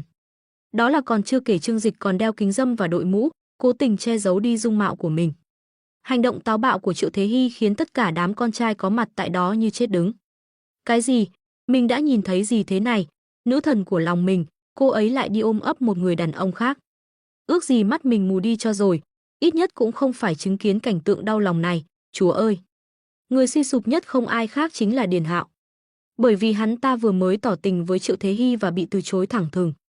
Vậy mà chưa đầy 2 phút sau, cô ấy đã nhào vào lòng một người đàn ông mới gặp lần đầu, đây chẳng phải là vả thẳng vào mặt hắn ta sao? Các thành viên câu lạc bộ bóng rổ xung quanh cũng nhìn hắn ta với vẻ mặt kỳ quái, ánh mắt đầy thương cảm. Đội trưởng, không sao đâu, mạnh mẽ lên.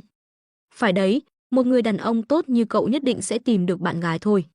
Họ vốn muốn an ủi Điền Hạo, nhưng càng an ủi, trong lòng Điền Hạo càng thêm bực tức. Điền Hạo này đường đường là đội trưởng đội bóng rổ, đẹp trai ngời ngời, lại còn có năng khiếu thể thao cực đỉnh. Trong trường không biết bao nhiêu cô nàng mê mệt. Hôm nay chuyện này mà truyền ra ngoài, hắn sẽ lập tức trở thành trò cười cho cả trường. Quan trọng nhất là, hắn không cam tâm từ bỏ Triệu Thế Hy như vậy. Lần đầu tiên hắn gặp Triệu Thế Hy là trong một trận đấu bóng rổ của trường. Hắn ta là đội trưởng đội bóng rổ nổi tiếng, còn Triệu Thế Hy dẫn các thành viên trong câu lạc bộ của cô ấy đến làm cổ động viên. Bây giờ hắn vẫn còn nhớ rõ cảnh tượng lúc đó, cô ấy mặc bộ đồ nóng bỏng, trong giờ nghỉ giải lao đã nhảy một điệu nhảy bốc lửa, khiến cả sân bóng rổ như bùng nổ. Từ đó về sau, Điền Hạo thầm thề, nhất định phải có được vòng 136D hoàn mỹ, vòng eo thon thả và đôi chân dài miên man ấy. Bên này, Trương Dịch bị Triệu Thế Hy chủ động dựa sát vào người, trong lòng không khỏi thở dài. Sức hút chết người này của mình. Quả thật là máy đóng cọc di động, đi đến đâu là bom đạn gầm trời đến đó. Tuy nhiên, cô nàng Triệu Thế Hy này trông cũng được đấy chứ. Dung mạo và thân hình đều thuộc hàng cực phẩm, đã tự nguyện dâng tận cửa rồi thì không ăn cũng phí. Nghĩ vậy, Trương Dịch ghé sát tai cô nàng, thấp giọng nói, phòng tập nhảy của em, chỉ có mình em thôi sao, nếu vậy thì anh đi. Mặt Triệu Thế Hy đỏ bừng, ngạc nhiên nhìn người đàn ông đẹp trai bên cạnh. Tuy, khi nhìn thấy hắn, Triệu Thế Hy quả thật có chút rung động, cũng có chút bốc đồng muốn lao vào. Nhưng dù sao cô cũng là một thiếu nữ tuổi dậy thì, không thể nào chủ động đến mức ấy, cũng không quen với yêu cầu táo bạo như vậy. Cô thầm trách móc trong lòng, sao hắn có thể thẳng thắn như vậy chứ? Người ta rất thích hắn, nhưng ít nhất cũng phải làm bạn trai bạn gái trước đã, sau đó từ từ tiến triển cũng đâu muộn. Trương Dịch dường như nhìn thấu suy nghĩ của cô, mỉm cười nói, có phải em muốn nói, chúng ta như vậy là tiến triển quá nhanh, phải từ từ hay không? Triệu Thế Hy ngạc nhiên, nhưng vẫn thành thật gật đầu.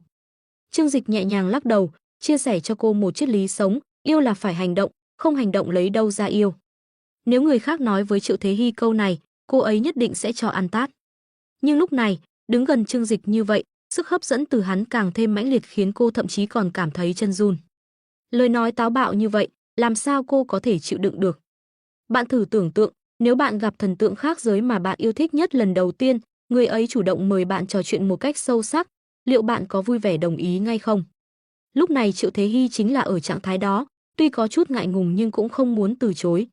Em không biết đâu. Cô nàng đỏ mặt cúi đầu, ra dáng một cô gái nhỏ e thẹn, nhưng hai tay lại rất thành thật nắm chặt lấy cánh tay Trương Dịch. Vậy thì đi thôi. Nói rồi, Trương Y liền dẫn Triệu Thế Hy xoay người đi ra khỏi sân thể dục. Bây giờ đã khoảng 5 giờ chiều, trời sắp tối, vừa hay có thể tìm một chỗ kín đáo. Điền Hạo lúc này không thể nhịn được nữa, gầm lên một tiếng rồi xông tới. Buông Thế Hy ra. Tiếng gầm rú ấy vang vọng khắp sân thể dục, tựa như chó hoang chu lên đầy đáng sợ. Mọi người thấy Điền Hạo mặt mày méo mó, ba bước gộp làm hai chạy đến chặn đường hai người, trừng mắt nhìn Trương Dịch đầy giận dữ. Trương Dịch khẽ sững người, sau đó mỉm cười. Thằng nhóc này nóng rồi, nhưng mà không bằng người ta thì biết làm sao đây. Chuyện gì vậy, cậu em? Trương Dịch mỉm cười hỏi. Thấy chuyện tốt của mình bị phá hỏng, Triệu Thế Hy lập tức tức giận nhìn Điền Hạo. Điền Hạo, anh muốn gì hả? Phiền phức. Cảm giác như có hàng ngàn mũi tên đâm vào tim, Điền Hạo vội vàng giải thích với Triệu Thế Hy. Thế Hy, em đừng để bị hắn ta lừa. Em biết hắn ta là loại người gì không? Loại người lớn bỉ ổi như hắn ta chính là chuyên đến trường học để lừa gạt những cô gái nhỏ chưa hiểu sự đời như em đấy. Em đừng có mắc lừa. Nhìn cô gái mình yêu sắp bỏ đi với người đàn ông khác, hơn nữa lại là một người đàn ông vô cùng tuấn tú, ngọn lửa ghen tuông trong lòng Điền Hạo bùng một cái bốc cháy. Hắn ta chỉ vào Trương Dịch, nói với Triệu Thế Hy, Thế Hy, anh theo đuổi em bấy lâu nay, em không đồng ý thì thôi. Vì anh tin rằng một ngày nào đó, sự chân thành của anh sẽ lay động được trái tim em. Thế nhưng, sao em có thể đi theo một người đàn ông vừa mới gặp chứ? Lúc này Triệu Thế Hy cảm thấy rất bực mình. Chết tiệt, cùng Trương Dịch ở trong thiên hạ dễ dàng như vậy, sao lại có kẻ gây rối đi ra? Ví dụ như, giống hệt việc một tên otaku nào đó rút thăm trúng buổi gặp mặt fan của Mikami Iwa, kết quả là lại có một ả béo ú vừa xấu xí nhảy ra, chỉ trích cô ấy là gái làng chơi. Lúc này, trong lòng tên otaku đó chắc chắn sẽ nghĩ là muốn nói gì thì nói, mặc kệ mấy chuyện vớ vẩn của cô. Triệu Thế Hy bĩu môi nhìn Điền Hạo, anh tránh ra đi. Tôi chỉ dẫn anh ấy đi tham quan cảnh vật trong trường thôi. Trương Dịch cũng cười gật đầu, đúng vậy, tôi rất thích những vườn hoa ngát hương, dòng suối róc rách và cả những ngọn núi hùng vĩ nữa. Dù sao tôi cũng là người có học thức mà. Mọi người xung quanh nghe xong, có người còn chưa hiểu ý nghĩa trong đó. Có người khác than thở, hãy nghe tâm trạng của mọi người, nó chỉ khác thôi. Nếu là tôi, bây giờ tất cả những gì tôi có thể nghĩ đến là làm thế nào để đưa Thế Hy đi nhà nghỉ. Im miệng, không cho phép anh nói nữ thần của tôi như vậy. Cô ấy chắc chắn chỉ muốn cùng đi dạo với anh ta mà thôi.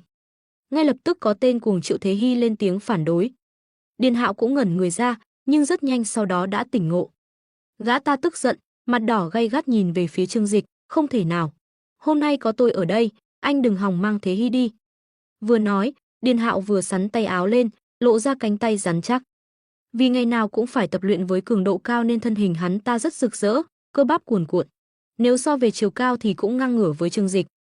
Nhìn thấy Điền Hạo hành động như vậy, các thành viên của câu lạc bộ bóng rổ cũng lần lượt vây quanh, lạnh lùng nhìn Trương Dịch. Triệu Thế Hy vô cùng căng thẳng, cô không ngờ Điền Hạo lại dám làm như vậy. Cô sợ Trương Dịch sẽ không vui, vội vàng dậm chân, mấy người mà còn như vậy nữa, tôi sẽ báo cáo nhà trường đấy. Điền Hạo hừ lạnh, nhìn chằm chằm vào Triệu Thế Hy và nói, Thế Hy, em vẫn còn quá ngây thơ và không biết sự nguy hiểm của thế giới. Đàn ông trong xã hội này sẽ dùng vẻ ngoài điển trai để lừa dối nữ sinh đại học, anh đang bảo vệ em đấy. Xung quanh, người đến xem náo nhiệt cũng ngày càng đông. Vốn dĩ, dù là Điền Hạo, trưởng câu lạc bộ bóng rổ hay Triệu Thế Hy, chủ tịch câu lạc bộ khiêu vũ, đều là những nhân vật nổi tiếng trong trường. Giờ lại xuất hiện thêm một vị học trưởng đẹp trai bí ẩn, mối quan hệ tay ba phức tạp này lập tức thu hút sự chú ý của rất nhiều người. Không bao lâu sau, ngay cả những học sinh đang tập thể dục ở đằng xa cũng rủ nhau chạy lại đây. Ê, đừng chơi bóng nữa, mau qua xem kìa, bên đó đang có chuyện tình tay ba đấy. Nghe nói Điền Hạo tỏ tình với Triệu Thế Hy, nhưng Triệu Thế Hy từ chối, còn nói mình đã có bạn trai rồi. Gã đó đẹp trai lắm, đang ở ngay cạnh cô ấy kìa. Cái gì? Triệu Thế Hy đã mang thai con của người khác, Điền Hạo muốn quyết đấu với anh ta. Triệu Thế Hy đưa con đến đây kìa, lại còn là một trai một gái. Trời ơi, cô ấy mới 20 tuổi mà. Những người xem náo nhiệt chẳng ngại chuyện lớn, từng người một đều chạy đến sân thể dục. May mà sân thể dục của trường đủ rộng, dù số lượng người có nhiều gấp mấy lần cũng có thể chứa đủ. Nhìn thấy ngày càng nhiều đàn em, Trương Dịch bất lực thở dài. Ban đầu, hắn định đến gặp bọn họ với thân phận người bình thường, không ngờ mình vẫn đánh giá thấp sức hấp dẫn của bản thân. Hắn nhìn Điền Hạo, đôi mắt đỏ hoe như chú chó hoang bị thương, trong lòng tràn đầy thương cảm. Thật ra, hắn cũng không có ác cảm gì với cậu nhóc này. Xét cho cùng, ai cũng từng trải qua thời đại học, thoát khỏi sự ràng buộc nghiêm khắc của thời cấp 3, cả tinh thần lẫn thể xác đều được giải phóng. Vì vậy, nam sinh thời kỳ này, hoặc là trở thành những kẻ suốt ngày ru rú trong nhà, hoặc là tích cực tham gia vào các hoạt động, tràn đầy nhiệt huyết, chẳng sợ trời cũng chẳng sợ đất. Điền Hạo còn trẻ, chưa trải qua sóng gió xã hội, vì vậy khi nhìn thấy Triệu Thế Hy thân mật với Trương Dịch, hắn ta đã không kiềm chế được mà lao đến ngăn cản. Trương Dịch mỉm cười nhạt, khẽ lắc đầu, dường như rất tiếc cho hậu bối này. Hắn giơ tay lên, Điền Hạo giật nảy mình, còn tưởng hắn muốn ra tay, vội vàng tạo tư thế phòng thủ. Anh muốn đánh nhau à? Tôi tiếp đấy. Nhưng Trương Dịch không muốn ra tay, hắn chỉ đưa tay lên, tháo chiếc mũ trên đầu xuống.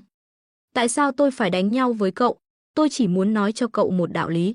Cách để đàn ông chinh phục phụ nữ là khiến bản thân trở nên mạnh mẽ hơn, chứ không phải là trở thành một tên cuồng si, theo đuổi một cách mù quáng.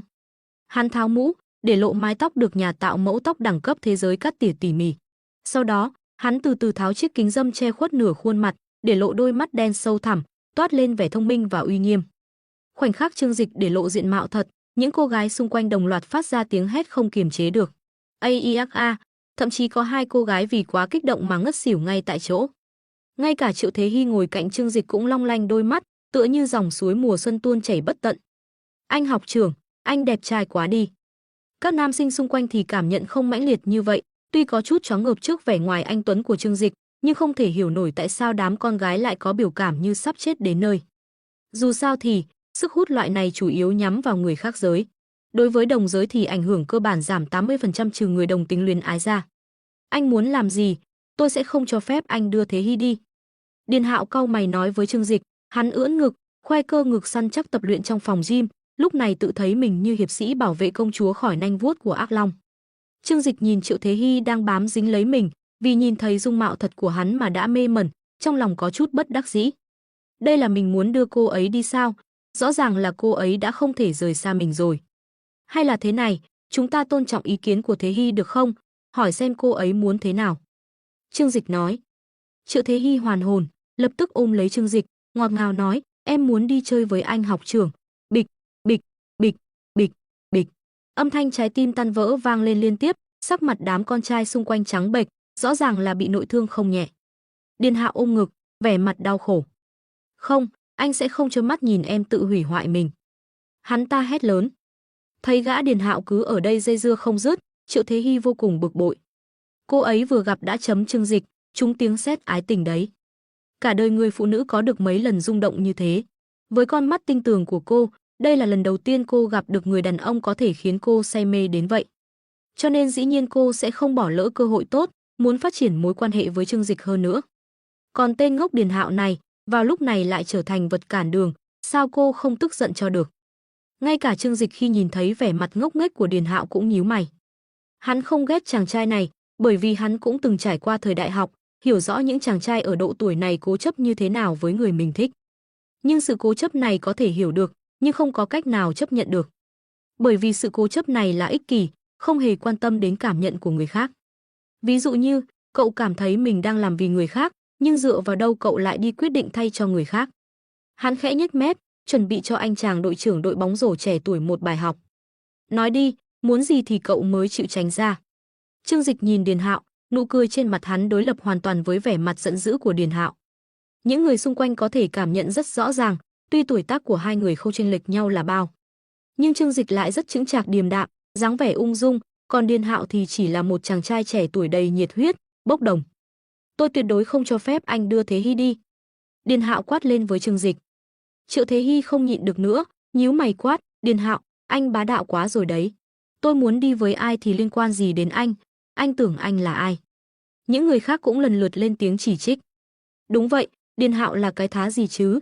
Dựa vào đâu mà quản Triệu Thế Hy làm gì? Theo đuổi người ta một thời gian, đã tưởng có thể làm chủ thay người ta rồi, thật nực cười. Trên mặt Điền Hạo hiện lên vẻ mặt bi tráng, nói với Triệu Thế Hy, anh biết bây giờ em không thể hiểu cho anh. Nhưng sau này, anh tin em sẽ hiểu anh làm vậy đều là vì muốn tốt cho em. Không cần, mau tránh đường cho tôi. Triệu Thế Hy tức giận nói. Không, Điền Hạo lắc đầu, trừng mắt nhìn Trương Dịch. Tôi khuyên anh nên rời khỏi đây ngay, nếu không tôi sẽ không khách sáo nữa đâu. Mắt Trương Dịch hơi nheo lại. Ồ, vậy sao? Không khách sáo là như thế nào? Điền Hạo hừ lạnh một tiếng, chính là như thế này này.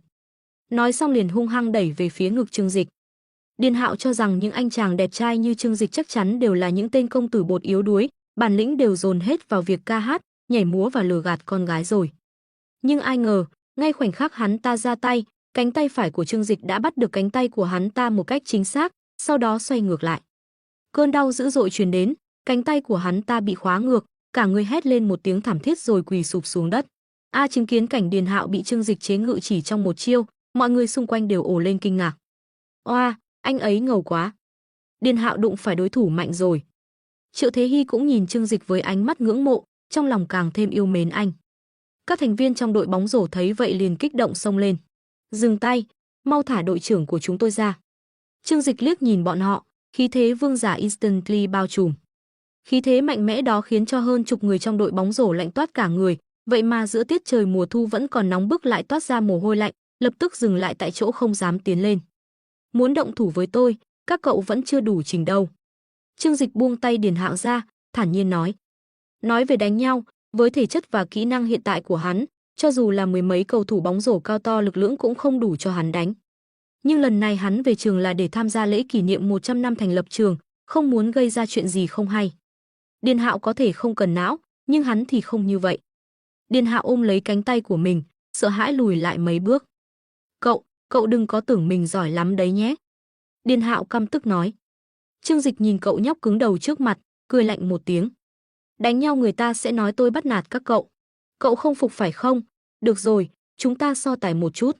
Nếu cậu thua, thì ngoan ngoãn nhường đường cho tôi. Điền Hạo vừa mới cảm nhận được sự lợi hại của Trương Dịch nên có chút kiêng dè. Nghe vậy, cậu ta dè dặt hỏi, vậy nếu anh thua thì sao? Trương Dịch cười khinh bỉ, vậy tôi cút. Được, so tài thì so tài, anh muốn gì nào, chúng ta cùng nhau tập luyện. Điền Hạo hô lớn. Nhìn thấy bộ dạng của cậu ta, Trương Dịch khinh thường lắc đầu. Sau đó hắn ta chỉ vào quả bóng rổ trong tay một thành viên. Các cậu không phải là đội bóng rổ sao? Vậy chúng ta dùng nó để quyết định thắng thua đi. Xung quanh xôn xao. So bóng rổ, đây chẳng phải là tự đâm vào họng súng của Điền Hạo sao? Anh ta là ai vậy? Chẳng lẽ là cao thủ bóng rổ trước đây của trường? Không thể nào, chưa từng nghe nói trong lịch sử đội bóng rổ có nhân vật nào tên Trương Dịch cả. Dù sao thì chúng ta cứ chờ xem, thực lực bóng rổ của Điền Hạo không phải dạng vừa đâu, ngay cả vận động viên chuyên nghiệp đấu với cậu ta cũng chưa chắc đã thắng được. Ngay cả Triệu Thế Hy cũng khó hiểu nhìn Trương Dịch. Học trưởng, bọn họ là đội tuyển đó, mặc dù tính cách có hơi khó ưa nhưng kỹ thuật chơi bóng đều rất tốt. Đặc biệt là Điền Hạo, cậu ta được đội tuyển quốc gia để mắt đấy. Trương Dịch cười lắc đầu, yên tâm đi, anh sẽ không thua đâu. Nghe thấy Trương Dịch đề nghị thi đấu, Điền Hạo và các thành viên trong đội bóng rổ đều lộ ra vẻ mặt vô cùng buồn cười, sau đó đồng loạt cười phá lên. Ha ha ha, anh muốn đấu bóng rổ với tôi.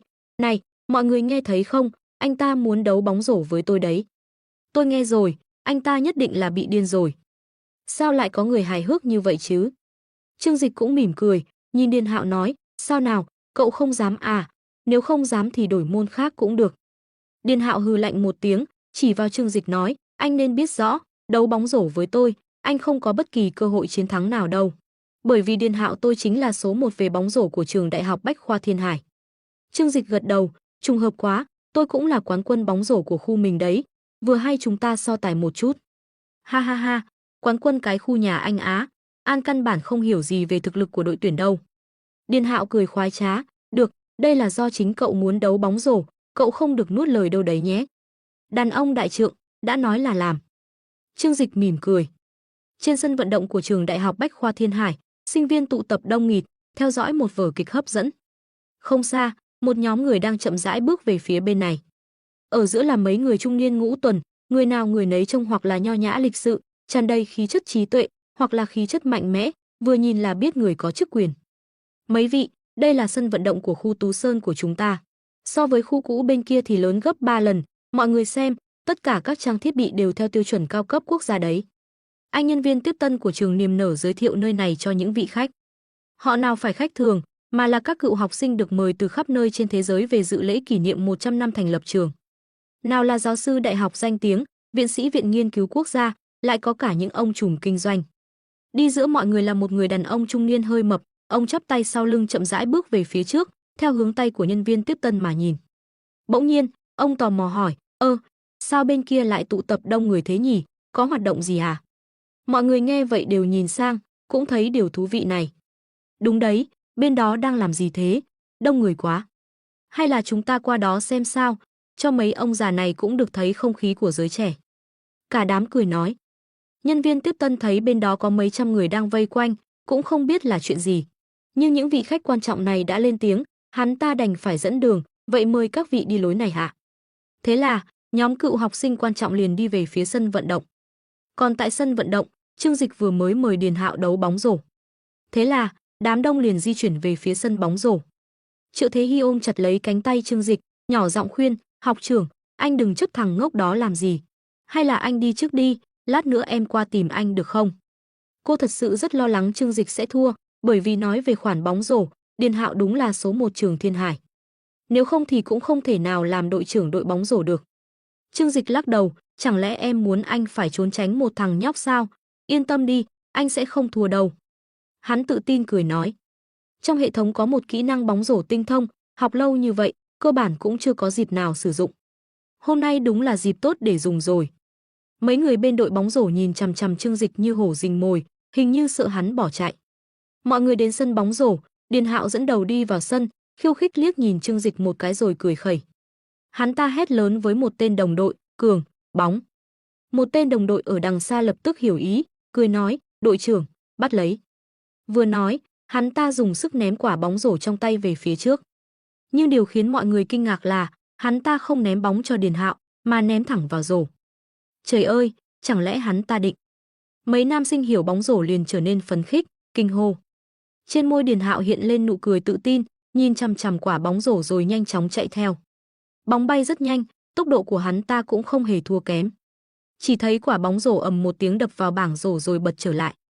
Đúng lúc này, Điền Hạo cả người bay lên không trung, hai tay chụp lấy quả bóng rổ, dứt khoát úp thẳng vào rổ. Wow, bên sân vang lên tiếng thán phục, kèm theo đó là tiếng hét chói tai của đám con gái. Không ngờ Điền Hạo lại ra tay trước, vừa vào trận đã cho Trương Dịch một đòn phủ đầu. Úp rổ là cách ghi điểm phấn khích nhất trong bóng rổ. Lối tấn công mạnh mẽ, dứt khoát ném quả bóng rổ vào rổ, dáng vẻ oai phong bất khả chiến bại đó khiến tất cả mọi người đều phải reo hò cổ vũ. Sau khi úp rổ thành công, Điền Hạo đáp xuống đất, vênh váo nhìn Trương Dịch rồi hất cằm. Thấy chưa, đây chính là thực lực của tôi. Pha úp rổ của Điền Hạo trông rất hoành tráng, ngay cả Trương Dịch cũng mỉm cười gật đầu. Không nói quá, màn trình diễn này thật sự ra dáng vận động viên chuyên nghiệp rồi đấy. Hèn chi tên Điền Hạo tự tin về khả năng chơi bóng của mình như vậy, thì ra là có thực lực thật. Dù vậy, tất cả đều nằm trong dự liệu của Trương Dịch. Nếu không có bản lĩnh, Điền Hạo đã không thể trở thành đội trưởng đội bóng rổ. Triệu Thế Hy có chút lo lắng, tiền bối, anh có thể thắng hắn ta không? Cô nàng lộ rõ vẻ lo lắng, sợ bị gã ngốc Điền Hạo phá hỏng chuyện tốt của mình. Những sinh viên xung quanh cũng nhìn Trương Dịch với vẻ nghi hoặc. Kỹ thuật chơi bóng của Điền Hạo là đỉnh nhất trường Thiên Hải chúng ta rồi, liệu người này có thắng nổi không? Nhìn thì đẹp trai đấy, nhưng so về kỹ thuật chơi bóng với vận động viên chuyên nghiệp thì chắc chắn vẫn kém xa. Vừa rồi mọi người đều bị màn úp rổ đẹp mắt của Điền Hạo làm cho choáng ngợp, nên lúc này không khỏi nghi ngờ liệu Trương Dịch có thể thắng nổi hắn ta hay không. Lúc này, nhóm cựu học sinh cũng đã đi tới. Nhường đường, nhường đường.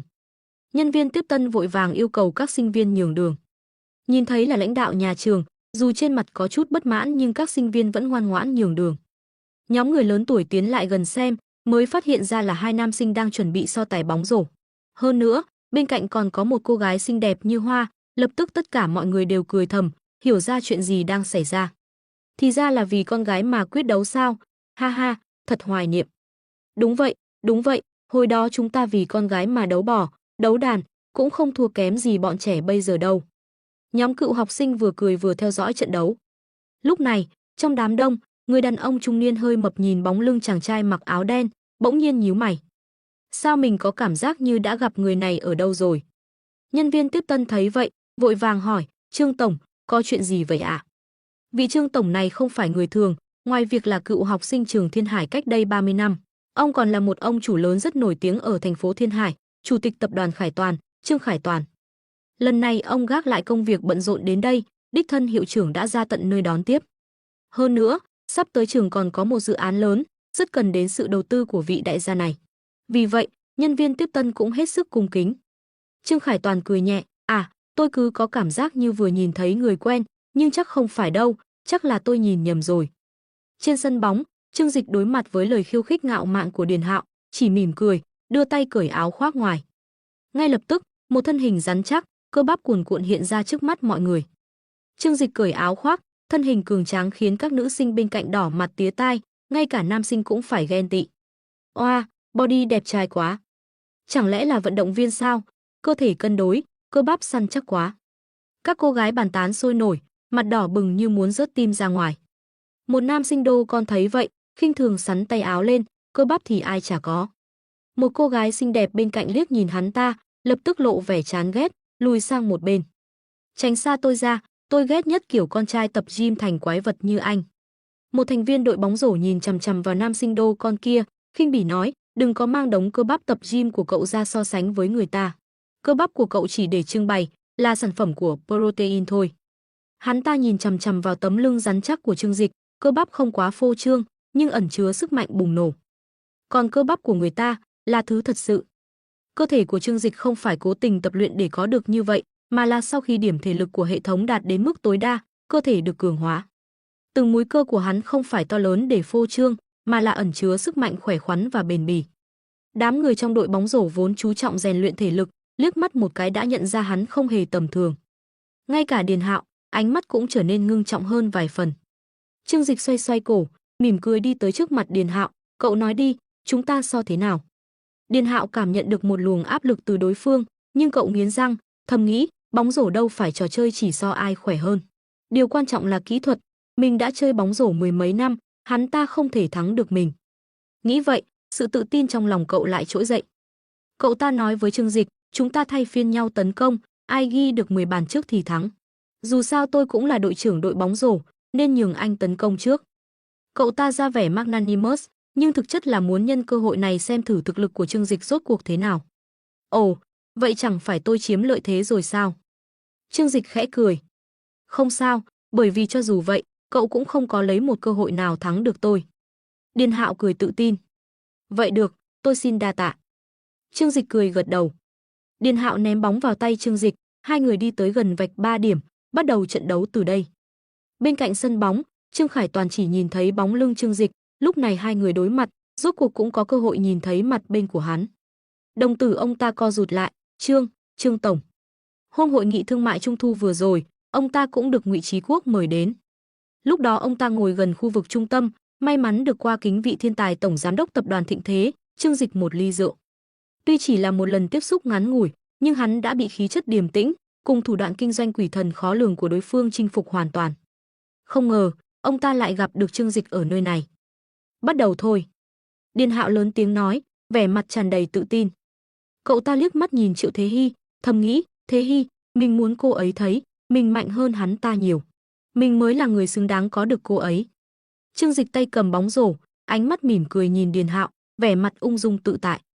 Với kỹ thuật bóng rổ thượng thừa và thể lực 200 điểm của mình, hắn hoàn toàn có thể ném bóng vào rổ từ đầu bên kia sân. Nhưng làm vậy thì có vẻ hơi nhàm chán. Hắn suy nghĩ một chút rồi quyết định cho tên nhóc ngông cuồng này một bài học. Pha úp rổ vừa rồi của cậu cũng không tệ, nhưng nếu xét kỹ, cả lực đạo lẫn tư thế đều còn kém. Muốn trở thành vận động viên chuyên nghiệp, còn lâu lắm. Điền Hạo nghe vậy, lập tức bốc hỏa, anh còn chưa có tư cách chỉ tay múa chân trước mặt tôi. Vừa dứt lời, Trương Dịch trước mặt bỗng chốc biến thành một bóng mờ, sau đó trực tiếp vượt qua phía bên phải cậu ta. Nhanh quá. Đồng tử Điền Hạo co rụt lại, định quay đầu chặn lại, nhưng khi cơ thể vừa định động, cậu ta mới phát hiện Trương Dịch vượt qua bên phải, vậy mà bóng rổ lại được dẫn bóng qua bên trái cậu ta. Cái gì? Cơ thể Điền Hạo hoàn toàn không theo kịp động tác của Trương Dịch. Hắn như một cơn gió lướt qua người Điền Hạo, sau đó quả bóng rổ nảy lên từ mặt đất theo một đường cong, trở lại tay Trương Dịch. Bên lề sân bóng, gã đàn ông từng làm huấn luyện viên đội tuyển bóng rổ quốc gia giữa đám cựu học sinh buột miệng kêu lên, cái gì? Tuyệt chiêu bươm bướm lướt mây ư? Dùng lực cổ tay khéo léo khi ném bóng để tạo ra đường xoay ngược lại. Ông ta kích động đến mức nước mắt lưng tròng, mười mấy năm rồi, không ngờ kỹ thuật này lại tái xuất giang hồ. Nếu có thể phát huy kỹ thuật thần sầu này trên sân khấu NBA, chắc chắn Jordan sẽ phải rơi lệ, Kobe phải câm nín. Vượt qua khỏi Điền Hạo, giữa ánh mắt kinh ngạc của hắn, hai tay hắn tiếp lấy quả bóng rổ, chân phải giẫm mạnh lên vạch ném phạt, sau đó cả người như con bò tót giận dữ bay lên không trung. Tất cả mọi người có mặt đều trố mắt ngạc nhiên. Cái gì? Giẫm vạch ném phạt úp rổ, đây chẳng phải đã đạt đến đẳng cấp NBA rồi sao? Vị huấn luyện viên đội tuyển quốc gia càng kích động hét lớn, đây là cú úp rổ hồi long hữu hối xoay phong. Chẳng lẽ cậu ta là truyền nhân của chiến thần Đông Phương Tường trong truyền thuyết sao? Bóng rổ Hoa Hạ có cứu rồi. Tất cả mọi người đều sững sờ nhìn cảnh tượng đó. Trương Dịch hai tay ôm bóng rổ, trên không trung trước tiên biểu diễn vài động tác vô cùng đẹp mắt, sau đó lại vẽ một đường cong tuyệt mỹ, rồi ầm một tiếng, một tay trực tiếp ném quả bóng rổ vào rổ. Ầm, Trương Dịch vững vàng tiếp đất dưới rổ bóng. Thế giới xung quanh như thể đang tua chậm lại, đầu tiên là vẻ mặt sững sờ, sau đó trong thế giới chậm rãi đó, tiếng hoan hô ập đến như sóng. A, đẹp trai quá. Trời ơi, anh ấy thật sự quá lợi hại, không biết có phải là ngôi sao NBA nào không. Trương Dịch sau khi úp rổ, chậm rãi xoay người, thản nhiên đi về phía Điền Hạo đang kinh ngạc. Kết, lúc này, khung bóng rổ phía sau phát ra tiếng kêu thảm thiết, rồi từ từ đổ về phía trước. Rầm, khung bóng rổ ầm ầm đổ sập, nện mạnh xuống đất. Không thể nào, khung bóng rổ ở trường chúng ta đều là loại đặc chế, chất lượng không thua kém gì NBA, sao có thể bị cậu ta úp sập được? Một đám cầu thủ bóng rổ không dám tin thốt lên. Tiếng hoan hô tại hiện trường càng thêm chấn động, vị huấn luyện viên bóng rổ kích động đến rơi lệ. Xem ra, khung bóng rổ trường mình nên gia cố lại rồi. Trương Dịch cười bất đắc dĩ, nói với Điền Hạo. Khung bóng rổ ầm ầm đổ sập, dọa mọi người giật nảy mình, sau đó là một tràng thét chói tai. A, đẹp trai quá. Anh đẹp trai, em muốn sinh khỉ con cho anh. Cho em hỏi anh đã có bạn gái chưa? Nếu có rồi, anh có cần lốp dự phòng không? Hành vi úp rổ trực tiếp làm sập khung bóng rổ như thế này, không phải ai cũng có thể chứng kiến, xác suất xảy ra trên sân bóng rổ là 1/100.000. Cho dù có, phần lớn cũng chỉ có thể nói là khung bóng rổ đã quá cũ kỹ. Thế nhưng, dụng cụ khung bóng rổ của trường Đại học Bách khoa Thiên Hải đều là mới thay trong vòng 2 năm trở lại đây, chất lượng đạt tiêu chuẩn thi đấu chuyên nghiệp. Ngay cả cái này mà cũng bị úp sập, vậy sức mạnh của Trương Dịch rốt cuộc mạnh đến mức nào? Trương Dịch cũng không phải cố ý úp sập, chỉ là lúc bật lên úp rổ, có một loại khoái cảm kỳ lạ, khiến hắn nhịn không được dồn hết sức úp xuống. Kết quả chính là như vậy, sức mạnh còn đáng sợ hơn cả siêu sao hạng nhất, trực tiếp biến khung bóng rổ thành đồ bỏ đi. Sắc mặt mấy vị lãnh đạo trường học có chút không được tốt.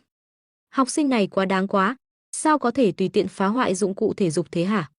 Trương Khải Toàn vội vàng nói, không, tiền này tôi trả, hơn nữa tôi sẽ quyên góp toàn bộ dụng cụ thể dục. Mọi người đừng đi tìm cậu ấy gây phiền phức. Lúc này ông ta đã ý thức được, nhân vật như Trương Dịch đến Đại học Bách khoa Thiên Hải, sao có thể không có ai tiếp đón. Chỉ có thể là hắn đến một cách lặng lẽ.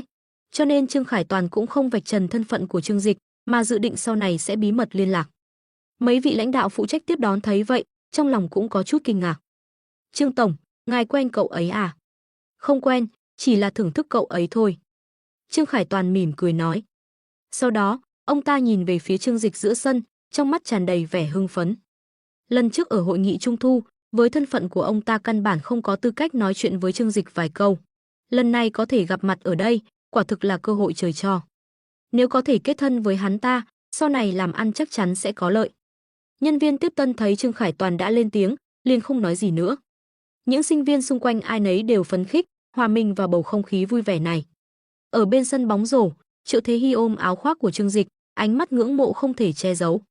Cô vô cùng may mắn vì hôm nay đã đến sân thể dục, nhờ đó mới có cơ hội gặp được một người đàn ông hoàn mỹ như vậy. Thật sự là hình mẫu lý tưởng chỉ có trong mơ.